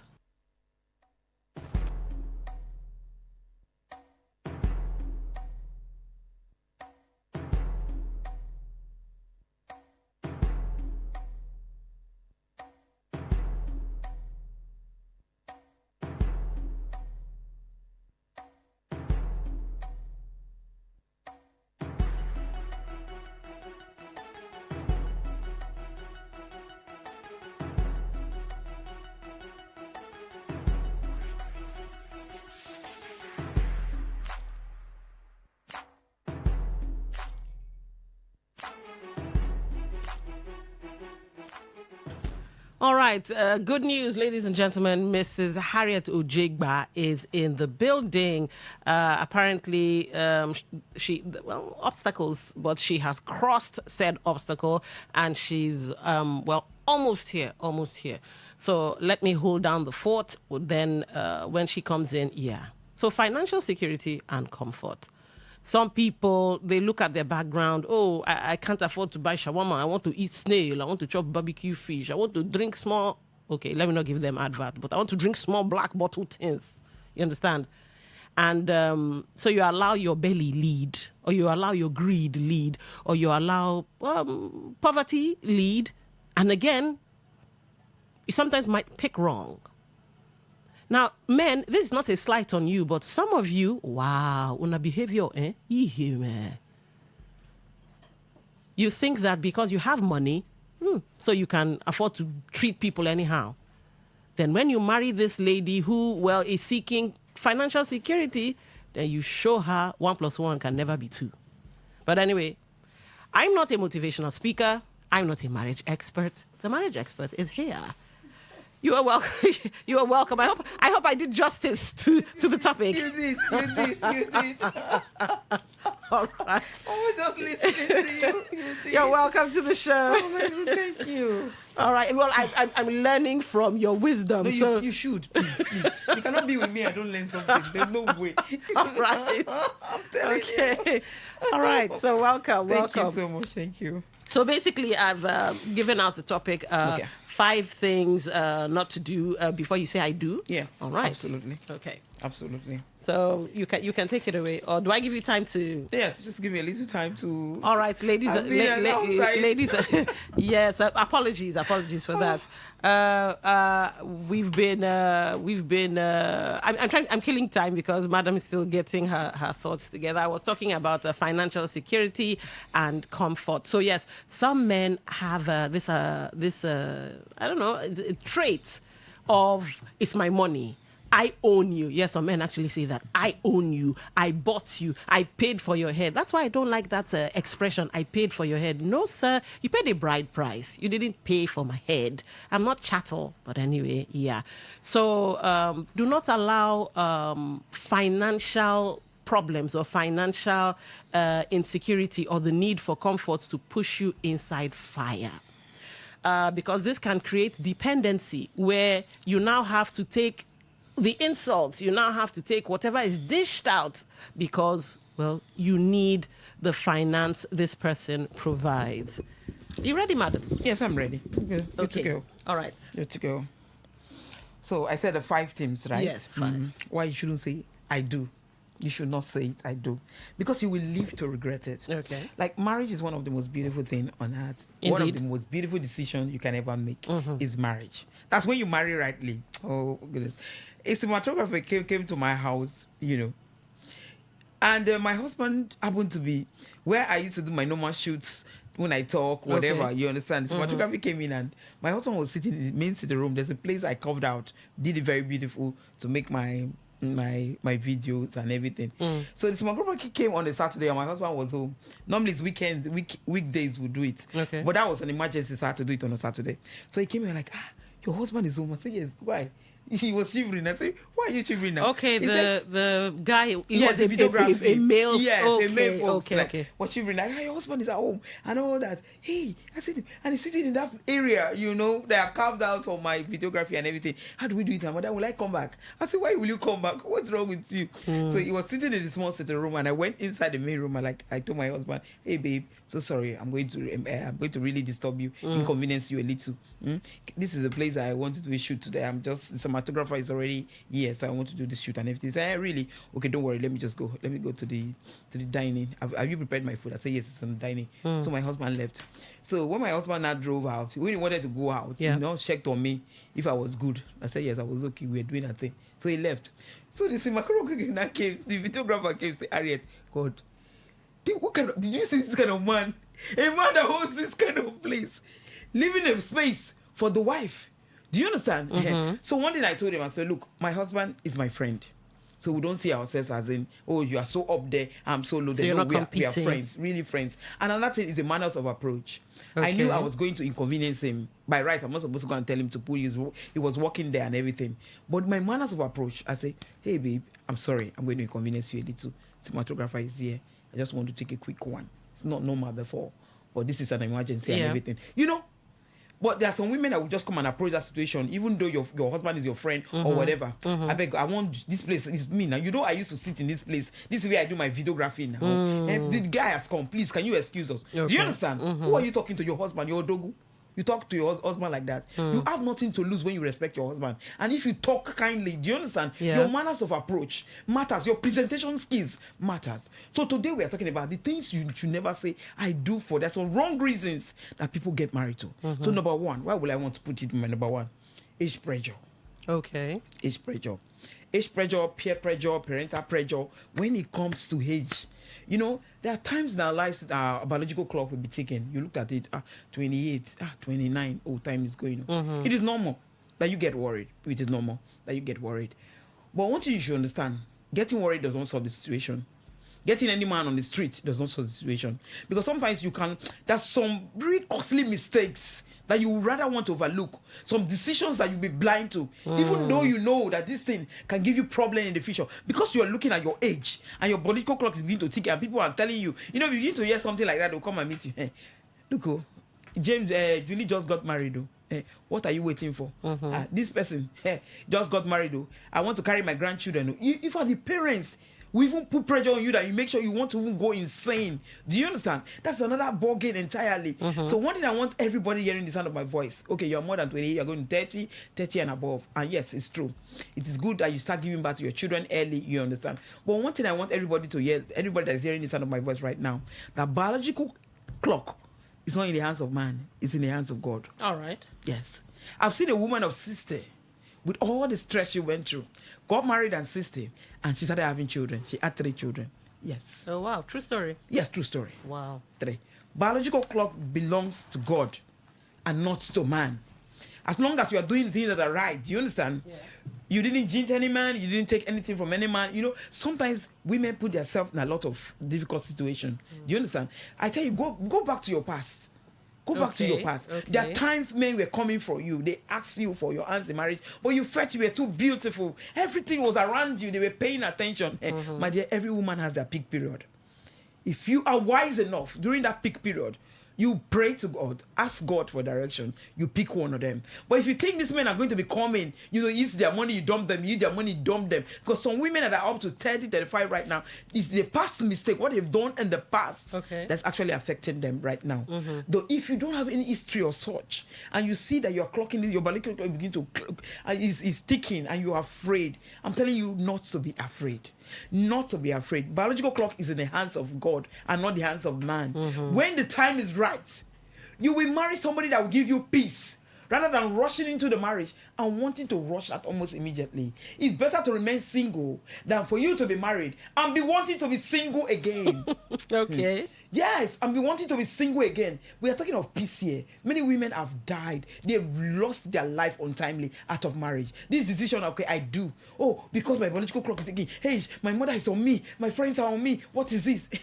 You get into you ask yourself, you wake up one morning and like, my goodness, what is it? I would have rather stayed alone. There is an actress that said something, More. He said, it's better to be unhappy as a single lady, be unhappy with yourself than to be unhappy with someone else. Have you seen marriage? Have you entered tough marriage? I'm a marriage counselor, so I know what I hear on a daily basis. It's not something you just walk in. It's not a shopping mall. It is a lifetime partnership. You do not know how this person was raised, the moral codes and standard of value that was passed on this person. You do not know that their lineage are ritualist. You don't know where this person is coming from Adams. So it's not something you just sit down and overnight you just make a decision. I'm going to it. Oh, because I'm pressured by my parents. Oh, my friends or all of them are getting married. You do not do that. So age pressure and peer pressure. When I was growing up as a teenager, we were friends, 4 friends. You know, we talk about our aspirations, the kind of man you want to get married and everything. There's this one that is always desperate. He tells me he wants to get married early, give birth to children on time. So he was always in a hurry and all that. She actually got married. She was the first to get married, but 10 years later, there was no issue. So I was actually the last among the 4 friends. I was the last. But it's normal that after all your friends, 3 friends, I was the chief bridesmaid to the last one that got married in Abuja.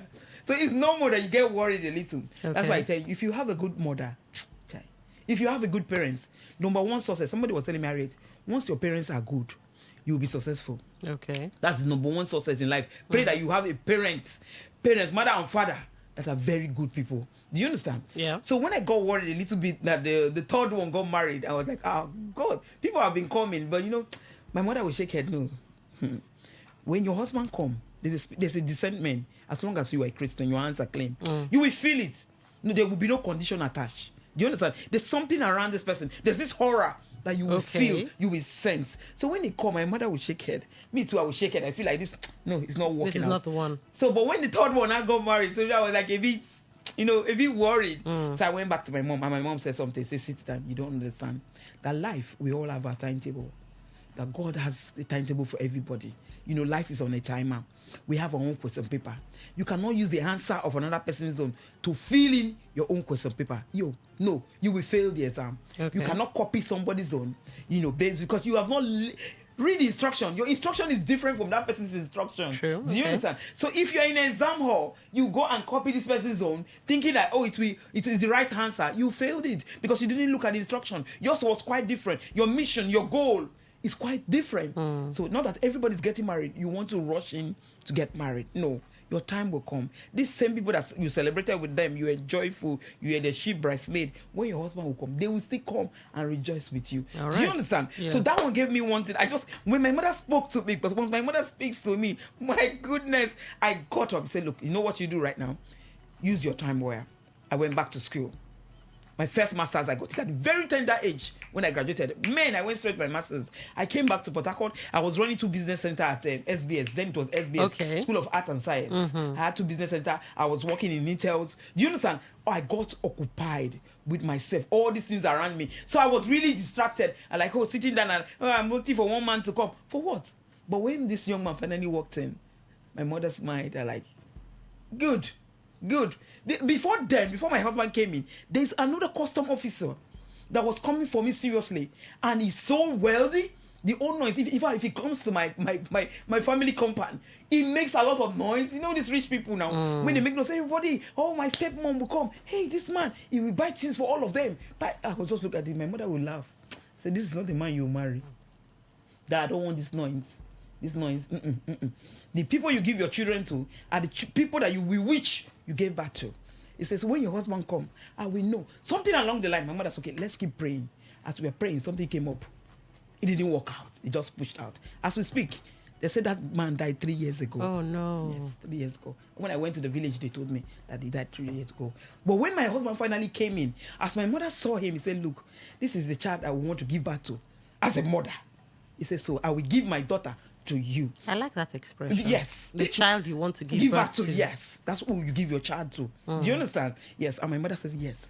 And that's how I got into the marriage. And I have no cause to regret marrying my husband. He's like my best friend. We have our issues sometimes, but the way we resolve it, nobody knows. Do you understand? I'm this loyal wife. I don't, if there's even an issue, yesterday I was convocating and my husband had to go for a burial. I was like, but my convocation is yesterday. There's some women, they will take the blow it out of proportion. Hey, how can you leave for a burial, your colleague's burial? No, I take this very easy. He wants to go for that. Okay, but he has made all the provision he needs to. Why? Why will I now harbor it in my heart? Like, you didn't come for my convocation. No, so you make mountain out of a mole. It doesn't matter. Okay. But we women, we are always like, oh, no. All right. So that age, you have to be careful. Don't let people pressure you. Okay. Biological clock is in the hands of God and not in the hands of man. All right. So let's move to number 2. The second one. The second one is financial pressure. Okay. Financial pressure. It is true. The country is really difficult. It's not easy. The economy is not smiling at anybody. So sometimes you want to make a decision based on, you don't have enough escape route for financial issue. You go in, okay, let me just go. But in your heart of heart, yeah, this is not the kind of man you want. Because we always know the kind of men we want. And You know, if your husband comes, I was telling the young girl, don't worry. If your husband comes, you will feel it. There's this aura, there's this thing, there's no condition attached. You will see everything just going on smoothly. It's working out for you and everything. You will feel it, especially if your hands are clean and you are a good girl. Your hands are clean. I underline hands are clean. I know why I'm saying this. Do you understand? The spirit of discernment, it's easy. You can sit and feel, no, something is not right about this guy around me. You will feel it, you will sense it. The most powerful thing, if you want to acquire power in this world, is with clean hands. People don't know. It's the logic. I'm just teaching people that can hear the sound of my voice. If you want to acquire power in this world, to see, you can see that somebody comes around you, you become very uncomfortable. It's with clean hands. You hold no grudge, do nobody any harm. Do you understand? You are free, yes. So, escape route. Okay, because this guy is rich, but you sense that something is not right with this guy. You go into the marriage. Money is not everything. It is true that the Bible said money is a defense, because love will not pay the bills. True. Yes, it will not pay the school fees. It will not pay the house rent. It will not take you to further your education, whatever. Money is important. But Bible says wisdom giveth life to those who have it. So in a sponsor, you're trying to escape from financial burdens. But remember, wisdom will give you life rather than money. Be very careful. That's why I tell young girls, look, don't just get into marriage without doing, if you don't have anything doing. You don't just rush into it. You don't take the decision, because this guy is rich, he can take care of me and everything. I just told you of a custom officer that came in. My father's burial was like a carnival. Yes, he hired drugs, nothing. I didn't even ask him to do all these things. You know, a man that's desperate that wants to have a woman, you know, he goes to any length. My mother was just laughing. He will call him, my dear, we can bury our father. I don't ask you to do anything. He went to get his own boots. You know, called his friends. Everywhere like, there's one name they called me Otonye because it's an Ijo, whatever side and all that. Everybody like, my mother would just smile. Do you understand? But the riches was not issue. That he rich, my mother was seeing something around him. That this, I will not give my daughter to this man. Do you understand? That's what Christianity, clean hands, is all about. So we know that something is not right, but because of financial, people, some young women are still in the marriage before right now. They are dying in silence because they don't have where to go. They don't have where to go. If they go, who will feed them? How will they live? Because they had nothing. They just got married to this man for financial escape.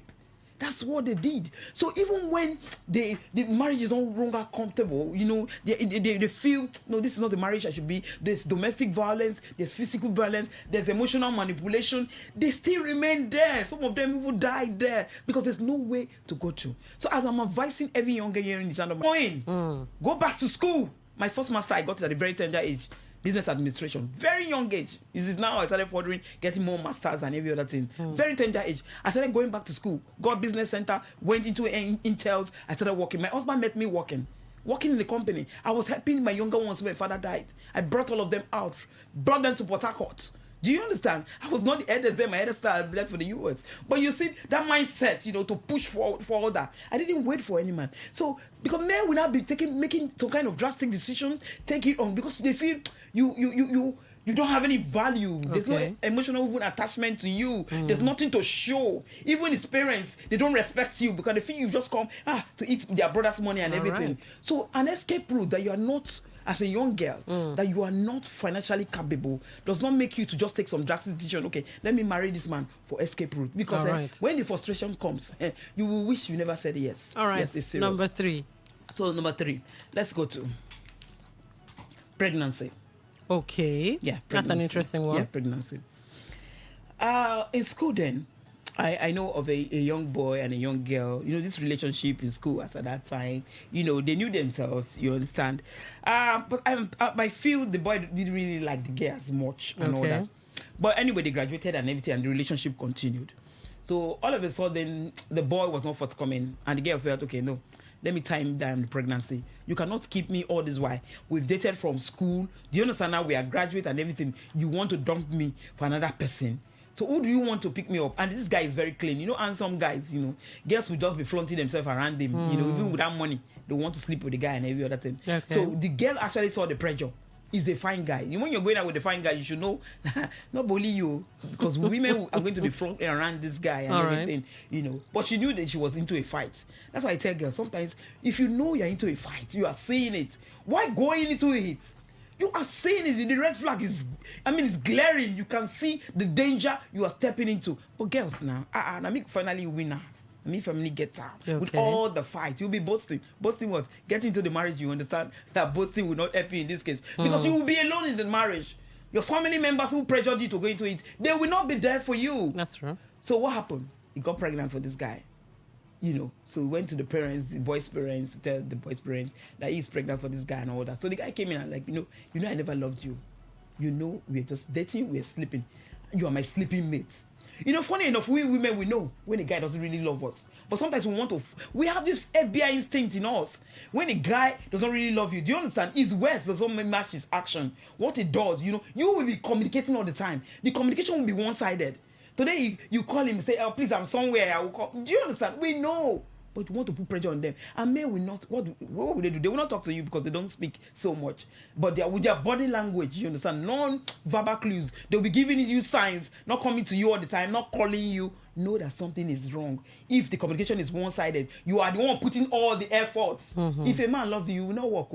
When my husband came, I wasn't doing anything. If my mother is sick, my husband will leave Port Harcourt, go and pick that woman, take that woman back to Port Harcourt. Do you understand? I was not doing anything.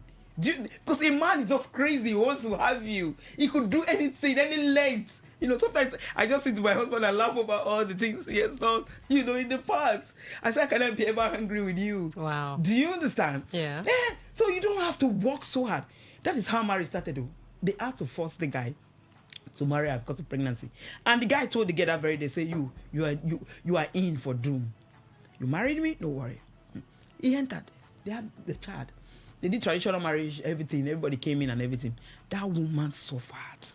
The boy touched short. He will never come home. That woman touched short. The boy touched short this woman. At the stage, the woman said, no, I not do. They are divorced as we speak right now. All right. So pregnancy. Don't ever hold somebody pregnancy. We will with wealth. Somebody, like I just told the financial, I just forgot a very important point for financial. For financial security. I hear this young girl say, look, it's better to laugh, cry in a G-Wagon. Bentley, yeah. Than to laugh in a keke. The people that are in G-Wagon right now are even crying. They are even looking at the opportunity to start with someone. As long as you have, prospects. I tell young girls, it's not about you, a man, getting everything. You understand? You have prospect. When I met my husband was just a young guy that just got a job newly, that was sent out, you understand, came in, But I saw that this guy has prospects. Do you understand? He has a vision. He's not a lazy boy that just go to the salon, brush his hair every now and then. He's in the salon taking care of nails. Do you understand? These clean guys, they don't want to scratch. They don't want anything. If you see that this guy has prospect, do you understand? He has mission. He has a vision. When he talks, when you engage him in a conversation, he is going somewhere. You must not wait for him to have everything. All right, before we touch number 4, the thing about prospects and potential. Yes. There are some men who have prospects but can't use it to do anything. So they just remain with said prospects and it never manifests into anything. So how can a girl decipher between a man who will maximize his potential and a man who has potential and will do nothing with it? Okay, there's some men, when you see them, these are materials. Okay. They are material. They are going somewhere. But somehow along the line, they're just lazy about it. That's why if you have a good woman, they say beside every good, successful man, there is always a woman. Okay. If a man like that meets a good woman that's upgoing, that's outgoing, do you understand? You can actually talk that man out from that situation. Okay. As long as you have seen him that he's going somewhere, he's intelligent, he's smart, but just that he has this kind of dull, he's not ready to move. So what do? You bring him to a stable. You never stop talking, Yes, you never stop talking. You can even go and bring those things, some of the things that you call him down, sit him down, and look, this is what you can do. I will help you draft this. Go and submit this. When you submit it, because the guy is a tough. But just that he doesn't want to move. Is it not too much work for the woman? To me, let me bring it down to pidgin English. I never do my own finish. I can't do your own. And that's where love. That's where love is. Do you understand? Love comes in. You like this guy. You see that this guy has a prospect. It's just that he's not moving to mash it up. You understand? Yeah. So as a good woman, you can also come in. I've seen women who build men, and these men right now they're on top there. You understand? So there's something you see around the man that you feel, though, this man will be something. He'll be somewhere. It's just that he needs some push. And you're there, you can push. There's nothing wrong with that. All right. So where were we? Number 4. Okay, number 4. I was speaking of pregnancy, right? Yeah. So let's talk about trying to prove a point. Oh, really? Yes. You get married to prove a point to Yes. To who? To who? Tell me. Okay. Sometimes, when a man jinx you as women, we feel pressured. We feel, why did this guy do me this thing? Okay. Why did this guy do this to me? Even to the men. There's some girls that will jinx you after eating your money, they go. So a man just sees any girl, beautiful girl, flaunt money around her, pick that girl in, just to prove a point. That wedding, you must see the wedding card. You must see everything. They will send you message. In fact, they will DM you that he's getting married. That he's inviting I you. understand. Yes, he wants to tell you, look, I can still get married outside you. But that's a very big mistake. Very huge mistake. Really? Are you kidding me? You can get married? You just go pick. Because there's some things you need to question. Do you understand? But you overlook it because that's not your bone of contention at that time. Yeah. Your bone of contention that I want to prove a point that look, if you get some things, some red flag you've seen before, you just overlook it. And they might go on. No man, I want to show this girl. You will see my picture. My wife's wedding gown will be from the US. Her shoes, the guest list, the floor arrangement, the musicians, the MC. She go yeah. You know the kind of thing you want to prove to that person that look, you can also get married. All right. And girls do it a lot, especially the girls. They do it a lot. Okay, somebody has jinxed you. I tell people, that's where identity comes in. Identity comes in. Even when I went to my mom and my mom explained to me that, look, you need to further your education, leave that in. When your time will come. But I understand something inside me. I have an identity. I came from a supernatural being.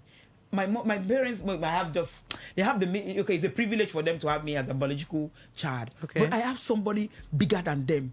I'm from a source. I have an identity. I'm Harriet Ujegba. I am unique. There's no one like me. Do you understand? Okay. When my time comes, it comes. I cannot be persuaded by somebody to, go and do this thing, go and do this thing. So no, you have an identity carved for yourself already. All so right. even when marriage is not coming, you are very confident that look, one day, since as long as you have the desire, that your husband will come. Okay. And when your husband will come, it will be at the platter of gold. You will not fight for it. You will not push for it.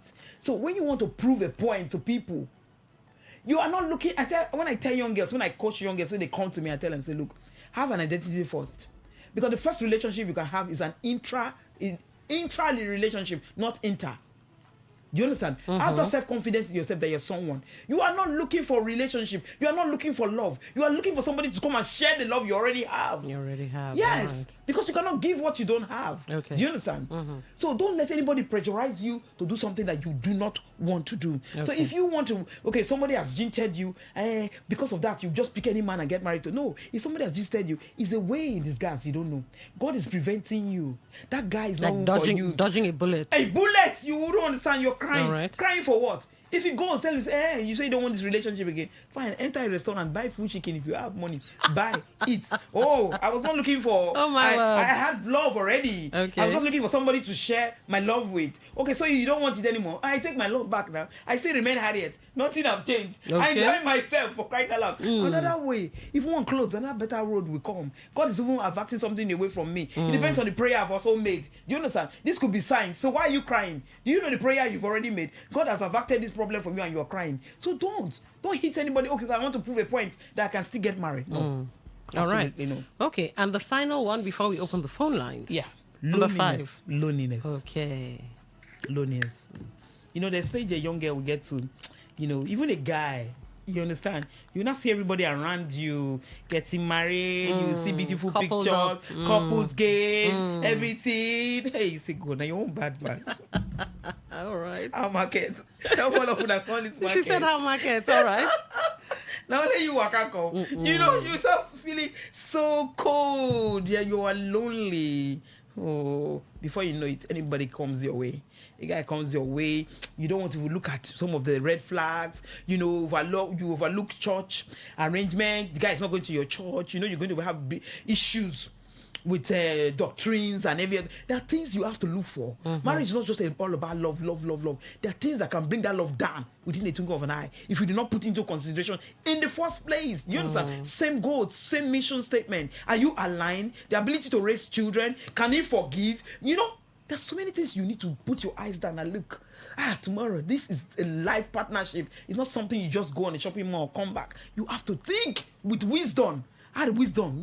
Wisdom will guide you the way you love. Do you understand? So loneliness at times can now pull people say, okay, no, let me just manage him.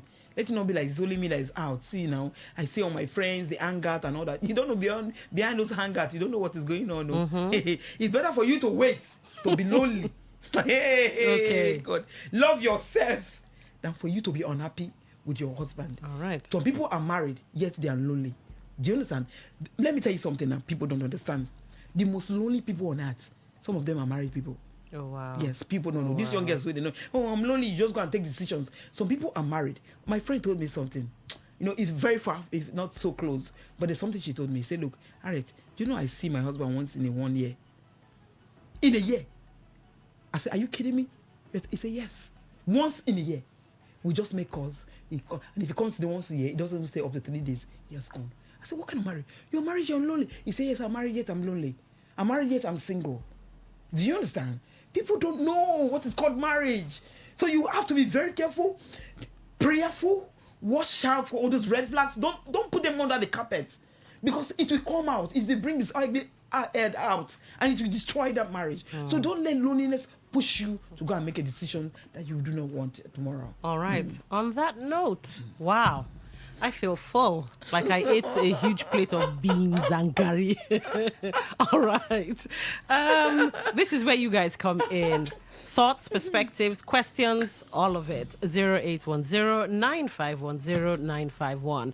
0810-9510-951. For text messages, voice notes, and WhatsApp messages, 0701-9339-962. That's 0701-9339-962. We have a post running on Facebook. You can go and quickly put something down there. Today, 95.1 FM. 95.1, welcome to the show. What's your name? Where are you calling from? Hello, Lady Dawn. Good morning. Good morning. Yes, I called this. I always call her family doctor. Yes, I remember you. Good morning. Yeah, my name is Reginald. I'm calling from Chekoche. All right, go ahead. Yes. Like she said, marriage is a very sweet one. It's good. But some women, some bad women and some bad men too, have also made marriage to be toxic, where the marriage is no longer sweet.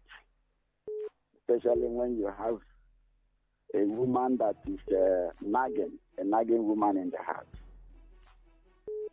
That is, by the way. Then, on the issue of pressure, I know that both family pressure, both societal pressure are also involved, especially when a man gets to a certain age that he is supposed to marry and is not married. When a woman gets to a certain age that she is supposed to marry, she's not married. All right. So this pressure must come in. But the inability of that individual to manage the pressure is another thing. And marrying because of you want to make somebody happy when actually you are not ready. I know somebody got married to a woman that because of the woman was very much pressurizing the man. I know that the love is not there. But even though I preach that don't marry her because you want to fulfill her obligation. Okay. When you know that the marriage will not last. But the woman keep on pressurizing him, and he went ahead and spent money and married her. Today that marriage is no longer going on. All right. Thank you for calling. 95.1, welcome to the show. What's your name? Where are you calling from? God bless you so much. My name is Daniel, calling you from Port Harcourt. All right, go ahead. I really appreciate the guest at the studio. She have already spoke my mind. Yeah, I don't know, God that sent her to come. He just calmed my mind down. I greet you, my sister. Madam, I greet you so much. She's greeting you right back. I actually really don't want to. What do you think that makes me to come? I really don't know where I can be able to come for a counseling like this one-on-one. I think I have any challenges of the relationship something. Sometimes in the system where somebody comes from a poor background, maybe a background that doesn't have any help and whatever, then is where where people that look at people that you have not any option, maybe you don't have any capacity to build life and whatever. Some ladies begin to underrate some people then. Sometimes where I am today, I keep on selling myself back. By special grace of God, I was actually going to see my future wife. But in a system whereby when I make up a choice to say, ask whoever I wanted to come, let us have to build life at least to examine each other, then begin to look like a this kind of thing. Sometimes I have been on that sort of challenges of situation where people always come and eat money, this and that and that. So the thing becomes a worry to me. So I don't know where to start up. So all right, here's what's going to happen. I've taken down your number. There's a public number. We'll text that to you after the show. So let's take some more calls. All right? Okay, 0810-9510-951, 0810-9510-951. If you'd like to have a one-on-one with Madam Harriet Ujegba, like I said, there is a number we will give out. Well, we'll text it to you anyway. We'll text it to you. 95.1, welcome to the show. What's your name? Where are you calling from? Yeah, thank you very much. This is Vincent speaking. All right, go ahead. Hello? Go ahead, we can hear you. Yeah, I must thank the counselor. She speaks straight to the point. Why? You see, marriage, please, I beg you for a little time. No, I can only give you 1 minute. There's no way around that. Thank you. Okay. Marriage is not a do-or-die affair. The point you made clear was whether somebody pressurize you or somebody have money. No, in marriage there is nothing like that. It is divine. When you see your husband, when you see your wife, you will know. Me speaking to you is an example. Before I got married to my wife, it wasn't easy. Immediately I saw my wife. Yeah, immediately he saw his wife. That happened. All right. Let's take some messages. Good morning, Harriet. Please do me a favor on this issue. I'm in a relationship with a lady and we agreed to get married. We are just 6 months into the relationship. There is suggestion. I asked her that we should be addressing ourselves like sweetheart, honey, dear darling, etc. She refused it, saying that we are not yet married until when we are married. And secondly, I also seek permission from her to please... Seeks permission from her to please. Okay, to please let me use her picture as my screensaver. She also refused because we are not married. Please, I ask, what's the meaning of all this, her actions? Is she really in love with me or is she not in love at all with me? I'm getting worried and confused. If truly she loves me, from Pastor Sunday, Rumigbo. All right, let's take the next message. But Pastor Sunday... I just want to reel out all the messages. Pastor Sunday, your intuition is already speaking to you. Listen to your intuition. Good morning, please. Can you help me with her number? Definitely. We'll text, for those of you that need her number, we'll text said number to you. Let's see. The messages are coming so fast. Hold on. Let's see. Good morning, Lady Dawn and the counselor. How do you see late marriage for a woman and menopause? Because a woman will get a man with all these qualifications. Won't it lead to late marriage? That's from Mike. So we have the terms of endearment one, late marriage and menopause. Let me see. Yeah, I think that's all. Let me just text messages and see. Okay. Good morning. Okay, the same late marriage as a text message. Madam Harriet will handle that. At what age could be better for a girl to get married? That's from Father Ike Iba. All right. Okay. So the first one was the lady doesn't like terms of endearment because they're not married, so she can't call him honey, darling, sugar. And also, same person, she refuses him using her screensaver. So he's wondering if she really loves him or not. And then, of course, the late marriage question. Okay. So let him listen very well. That girl is very smart. Do you understand? Smart and clever. Why? Right. And I will applaud her. Why? Okay. You have not paid a bride price. Right. Anything can go wrong. Okay. Do you understand? You have flaunted my picture. Mm-hmm. Everybody already known that I'm dating you. That's why every girl hearing the sound of my voice learn from this. Okay. Yes, you have flaunted my picture. I never kept my husband's picture one day until we got married. As in, nobody knew. It was like, Harris is getting married to this person. Okay. Yes. There was no picture, nothing. Because look, we've not seen the day. Do you understand? Okay. You can block the road for me tomorrow. They say, but you said you were going out with this person now. What happened? They didn't get married again. Another prospect that's coming, another man that's coming. Somebody will say, this one don't jump on. Now you won't come go. Do you understand? Your chances will be slim. Because you've already flaunt somebody ahead of time that like this is the person I'm getting married to. But what if it doesn't happen? Then you now discover something that will never work in that relationship, and you say you want to pull out. What happened? What happened?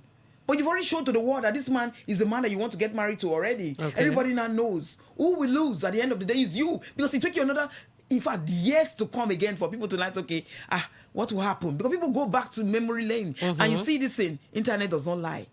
If it's 50 years, it will still be there telling you. Even when you delete it, people will still bring it out. Okay. It does not tell lies. So you have to be careful. Things you flaunt out there. All right. Let's go and get married to her if you love her so much. It's not as if she doesn't love you, but she's trying to safeguard herself. If tomorrow you change, you see another lady and change your mind, what happened to her? All right. For crying out loud. She loves you. Okay.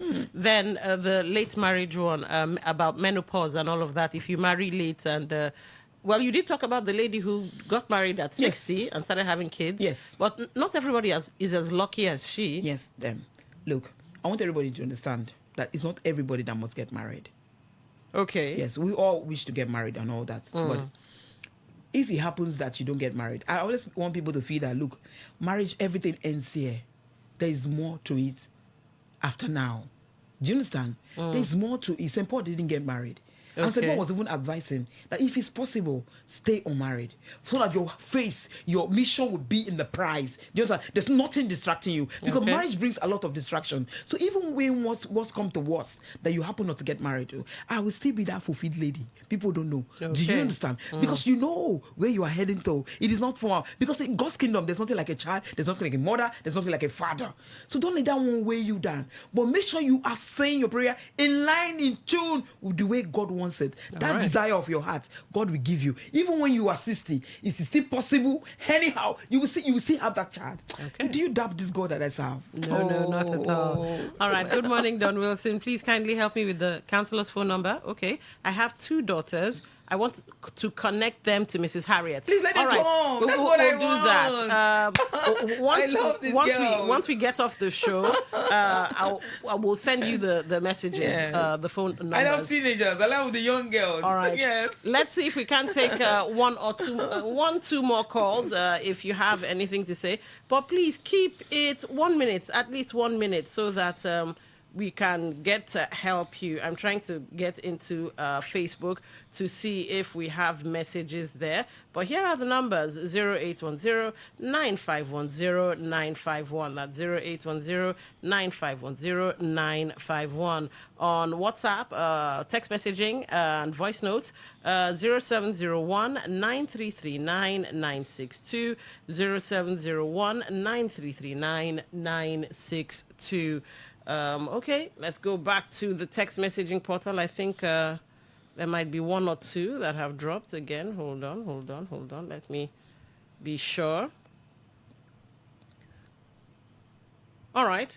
Okay, a number of you requesting the numbers. All right. We'll text the numbers immediately after the show.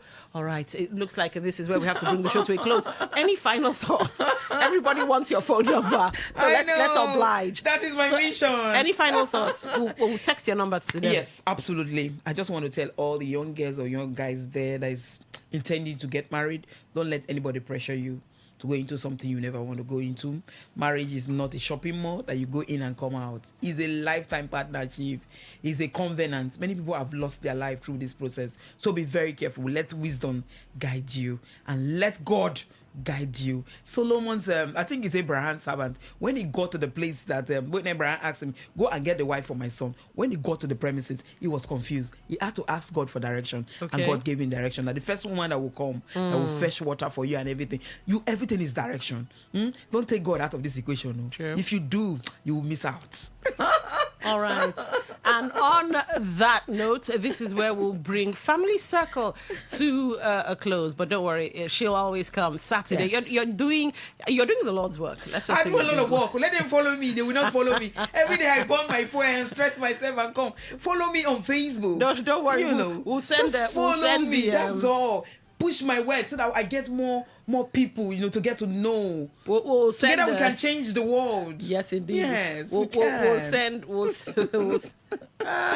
All right, I don't know, somebody sent in a message, but it sort of disappeared. Maybe you're Okay. looking for her contact details. We will text it to each and every one of you. This is where we have to bring the show to a close. Up next, the world news. Enjoy what's left of Saturday.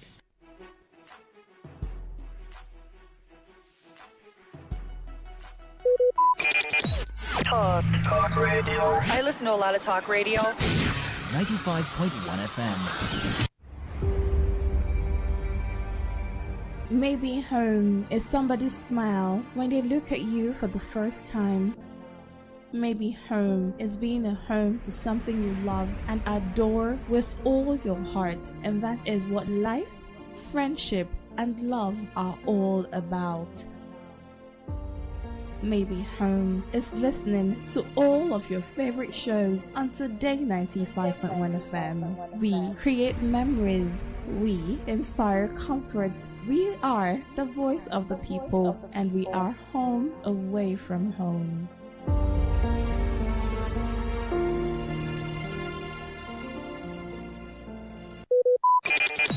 Talk radio. I listen to a lot of talk radio. 95.1 FM. Whether it's happening in Port Harcourt, South South, Nigeria, or around the world, we've got you covered. On air, online, delivering balanced news and unbiased analysis. Today, 95.1 FM. This is Today, 95.1 FM, Port Harcourt. News.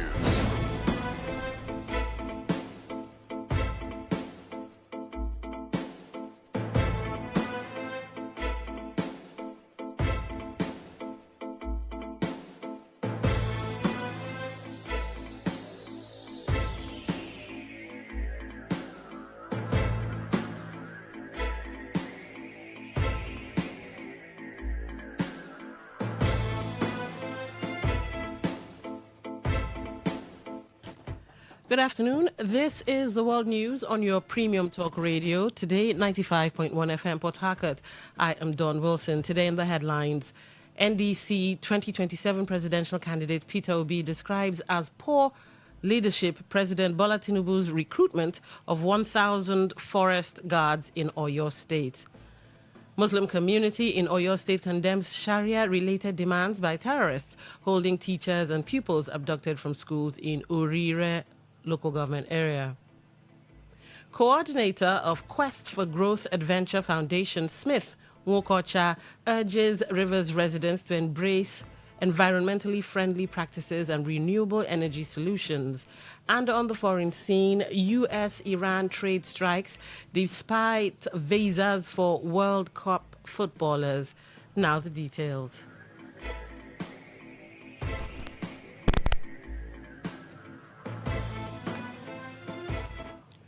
The Vice President, Kashim Shettima, has assured Nigerians of President Bola Tinubu's commitment to securing the safe return of school children and others abducted across Nigeria. Shettima gave the assurance in Abuja shortly after a special Juma prayer held at the National Mosque to mark this year's Democracy Day celebrations.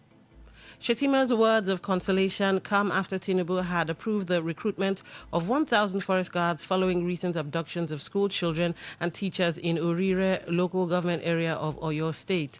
He enjoined Nigerians to fervently pray for peace and stability in Nigeria, assuring them that the president remains committed to restoring peace and security across the country. Shettima acknowledged the sacrifices of past heroes who have safeguarded the democracy Nigerians enjoy today. Vice President Shettima urged Nigerians to pray for the nation and for one another, emphasizing that the bonds that unite the country outweigh the differences that divide it. The 2027 presidential candidate of the Nigerian Democratic Congress, Peter Obi, has criticized President Bola Tinubu's approval of the recruitment of 1,000 forest guards following heightened insecurity in Oyo State. Obi spoke in a statement posted on his X handle titled, "What a pervasive insecurity requires, a holistic, not reactive approach." Obi, in a strong-worded statement, noted that effort by Tinubu at resolving the challenge was hasty and further demonstrates poor leadership and attending to very serious governance and security issues with a reactive approach. Teachers are protesting the abduction and killings of their colleagues in Oyo State.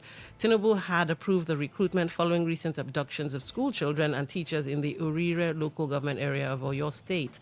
Obi noted that currently almost all the 36 states in Nigeria are experiencing different forms of insecurity, with Oyo, Plateau, Kwara, Kogi, Borno, Katsina, Anambra, Niger, Imo, and Sokoto being very alarming. He questioned whether other states would also get such approval as Oyo did. Obi argued that addressing the insecurity challenges required a wholesome and not a selective approach. The Muslim community in Oyo State has condemned the Sharia-related demands reportedly made by terrorists holding teachers and pupils abducted from schools in Orire local government area, declaring that the criminals do not represent Islam or Muslims. The position came as public and private schools across Oyo State's 33 local government areas shut down in solidarity with the abducted victims.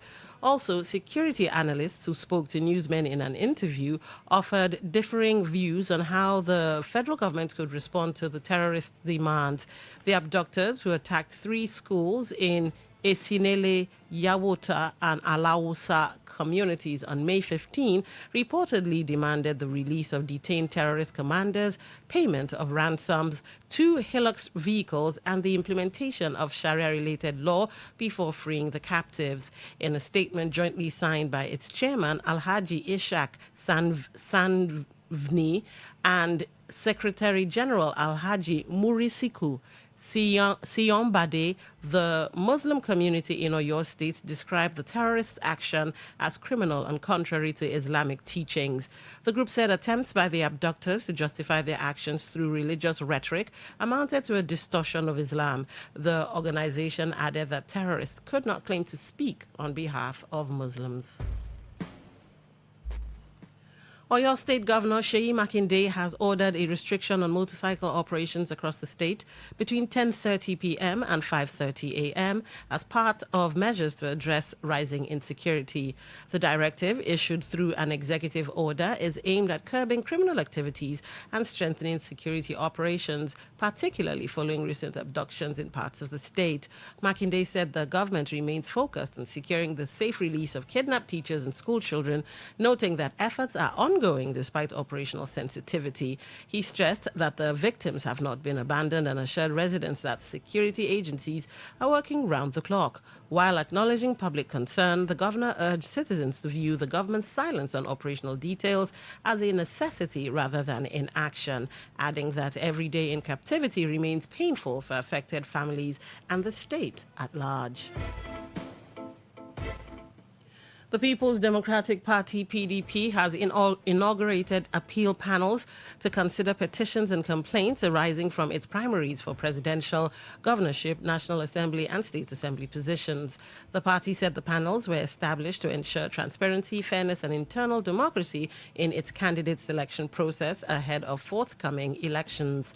In a statement, National Publicity Secretary John Gudo Mohammed said the panels would hear grievances from contestants and stakeholders dissatisfied with the outcomes of the primaries and make recommendations in line with the party's constitution and electoral guidelines. According to him, PDP National Chairman Abdul Rahman Mohammed will chair the governorship and presidential appeals panel with Samuel Anyao among its members. The 9-member state and National Assembly appeals panel, chaired by Suleiman Afolagbe, will sit on June 8 and 9 at the party's national headquarters in Abuja, while the 24-member governorship and presidential appeals panel is scheduled to meet on June 10. Meanwhile, the headline stance of the Independent National Electoral Commission, INEC, on its May 30 deadline for the conduct of primaries ahead of 2027 general elections has sparked anxiety in some of the political parties said to be flirting with the idea of fresh primaries. INEC National Commissioner and Chairman of the Information and Voter Education Committee, Mohammed Kudu Haruna, had warned that political parties conducting primaries outside the Commission's approved window risked having their candidates rejected pending the outcome of ongoing court appeals. The Commission is contesting at the Court of Appeal a recent judgment of the Federal High Court Abuja nullifying aspects of the timetable issued by INEC for key pre-election activities, including the conduct of primary elections of political parties. The FHC said the electoral body acted outside its statutory powers under the Electoral Act of this year, 2026. Although some of the parties had hailed the court's decision as a welcome development, all of them tried to keep to INEC timetables, especially the May 30 deadline for the conduct of the primaries and the resolution of disputes arising from them. Their fear was that they would be putting the chances of their candidates in jeopardy should the appeal court or the Supreme Court rule in favor of INEC. African Democratic Congress ADC members in Kaduna State are worried about the implications of the rerun of the primaries in several constituencies ordered by the party's appeals committee. The committee said its decision was based on alleged widespread irregularities, exclusion of some aspirants, and questionable electoral processes. The All Progressives Congress, APC, has pledged to conduct peaceful, issue-based campaigns ahead of the forthcoming governorship elections in Ekiti and Osun states, reaffirming its commitment to political stability and credible electoral processes.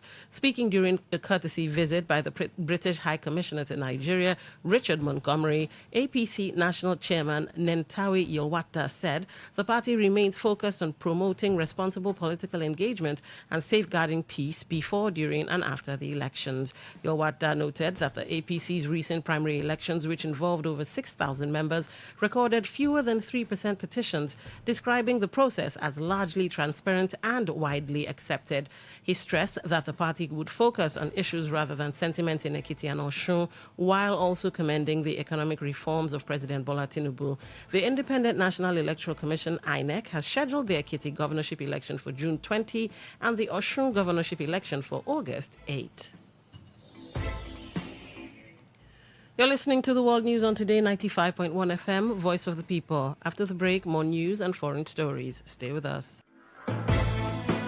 Every day, every hour, when the big stories break, depend on our 24-hour news team to bring you the latest. Today 95.1 FM. Welcome back. Residents of River State have been urged to embrace environmentally friendly practices and renewable energy solutions as part of efforts to safeguard public health and create a cleaner environment.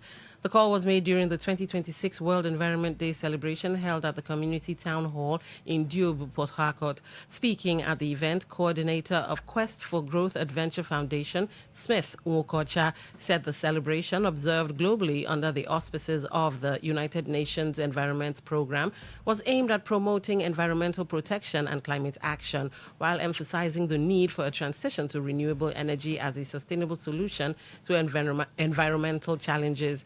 According to him, the 2026 World Environment Day theme, Inspired by Nature for Climate for Our Future, highlights the importance of keeping the environment clean, promoting renewable energy, and holding polluters accountable for actions that threaten environmental stability. Let's listen to that. Theme for today is Inspired by Nature for Climate for Our Future. So it's important that we keep our environment clean, we work towards renewable energy, and then we'll ensure that we also hold polluters accountable, also calling on government to do what they need to do, ensure that our environment is as clean as possible, taking the advance all over the environment. And Diob is a critical place for us. We look at a community where we have a bit of depth, so to speak, because this is more like the intra area of Port Harcourt. So people hardly come to this area, so we have to come this place. It's like coming home to share this word and sensitize them more and also conscientize them so that they see that environmental good and need and cleanness is very, very core. He explained that solar lamps and bulbs were distributed to participants to encourage the adoption of clean energy technologies, describing renewable energy as environmentally friendly and beneficial to both people and the ecosystem. Why we are doing this is to ensure that our environment is protected and we have have a safer environment. And then we also had to further emphasize on the shift for renewable energy, which is the need why we had to donate solar fans and solar lamps and bulbs to some of the participants. One, they use it, they'll be happy and then extend it further to other people to use and see the need. Because one is that it's environmentally friendly and it's something that is good for our environment. So that is why we are promulgating that. Also speaking, Assistant State Commander, Operations of the Peace Corps of Nigeria, River State Command, Joseph Nkata, stressed that environmental protection is a shared responsibility that requires active participation from every citizen, noting that many illnesses recorded in hospitals are linked to poor environmental conditions, including air pollution and improper waste disposal. When our drainage is blocked, that is when we have flood. And we contribute a lot to these things. We throw our dirt into the drainage, and those dirt goes in and they block the drainage. These are things that we ourselves contribute. If you check around our hospital, you see that a lot of persons are majority of this sickness as a result of environmental pollution. You don't breathe fresh air. For us to have a healthy environment is now your responsibility and my responsibility to keep our environment very clean. We have to keep our drainage clean and empty. The World Environment Day celebration featured environmental awareness campaigns and advocacy for climate-friendly solutions aimed at ensuring a healthier and more sustainable future. The Central Working Committee of Ikwere Youth Movement International (IYM) has disowned the emergence of new local government area leadership structures in certain local government areas, particularly Emohwa local government area of Rivers State. In a state statement by the President General of IYM, Azubike Chikere Wanjoko, said, for the avoidance of doubt, Ikwere Youth Movement International is a duly registered socio-cultural and ethnic organization operating within the provisions of the Companies and Allied Matters Act and other applicable laws of the Federal Republic of Nigeria. The statement maintained that the activities, policies, and leadership of IYM processes of the movement are guided by its constitution and established procedures. According to the statement, the general public, members, stakeholders, and the Ikwere Nation are hereby informed that no elections have been conducted, nor have any appointments been made by the Central Working Committee or any duly authorized organ of the movement regarding the emergence of new local government executives at the moment. Chikere Wanjoko said any official changes to the composition of the leadership of Ikwere Youth Movement International shall be duly communicated through the appropriate channels of the organization. Hence, members and the public are urged to disregard any unauthorized claims, announcements, or representations suggesting otherwise. Also reacting to the development, Director of Media IYM, Emolga Wisdom Baron, said it's unfortunate that someone who was suspended for misconduct will wake up to appoint himself as coordinating chairman of a well-respected socio-cultural group such as IYM. I'm still wondering how someone who was suspended for misconduct and disrespect for constituted authority would wake up and say he is the coordinating chairman of IYM in Emohwa local government, where we have several vice chairmen, youth bodies, women wing. No, the public should disregard the information. I am aware that the leadership of IYM in Emohwa local government, headed by Sir Honorable Loke Wale, who has contributed so much to the development of our students, our women, and so many other things he has done to make sure that IYM remains active in the LGA, has not been dissolved by the National Working Committee of IYM.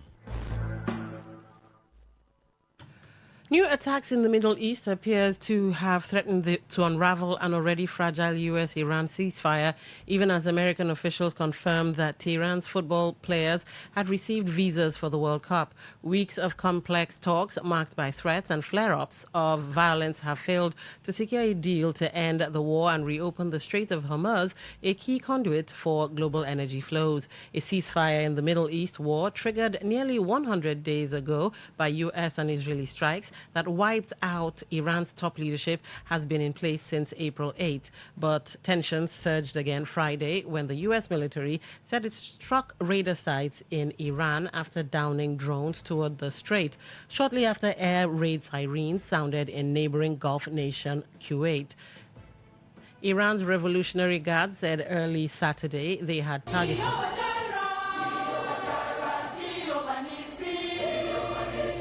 Mountain of Fire, a Miracles Ministries, South 1 region, Rumola Port Harcourt presents Business and Career Deliverance Program. Theme on Common Divine Enlargement. Psalm 115 verse 14. Items to bring: copies of certificates, business proposals, mantle/white handkerchief, products or implement sample, prayer request, sacrificial seed of faith. Ministering Pastor Chuks Kolawole Damiro, Regional Overseer MFM Eleme, Pastor Kolawole Stephen Olusegun, Breakthrough Coordinator Pastor Kolawole Christopher, Mega Regional Overseer MFM Onisha, Pastor Dr. Lawrence Olashendi, Assistant General Overseer MFM African Countries, Pastor Professor Daniel K. Olukoya, General Overseer MFM Worldwide. Date Monday 8th to Wednesday 10th June 2026. Time 12 p.m. to 2:30 p.m. daily. Jesus is Lord.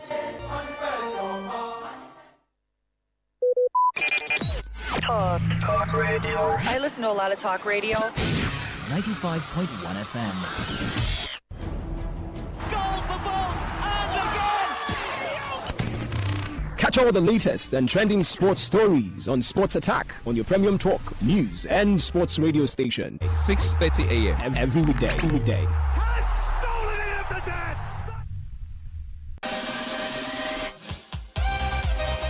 Get ready to turn up the volume and dive into the heartbeat of entertainment. From the hottest celebrity gist to trending music, movie buzz, viral moments, and behind-the-scenes drama. This is where the fun never stops. Tuning to Entertainment Today, only on Today 95.1 FM, Voice of the People, your station for pure entertainment. Weekdays, 11:30 a.m.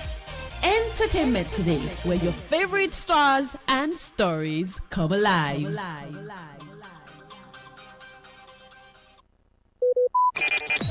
Talk radio. I listen to a lot of talk radio. 95.1 FM.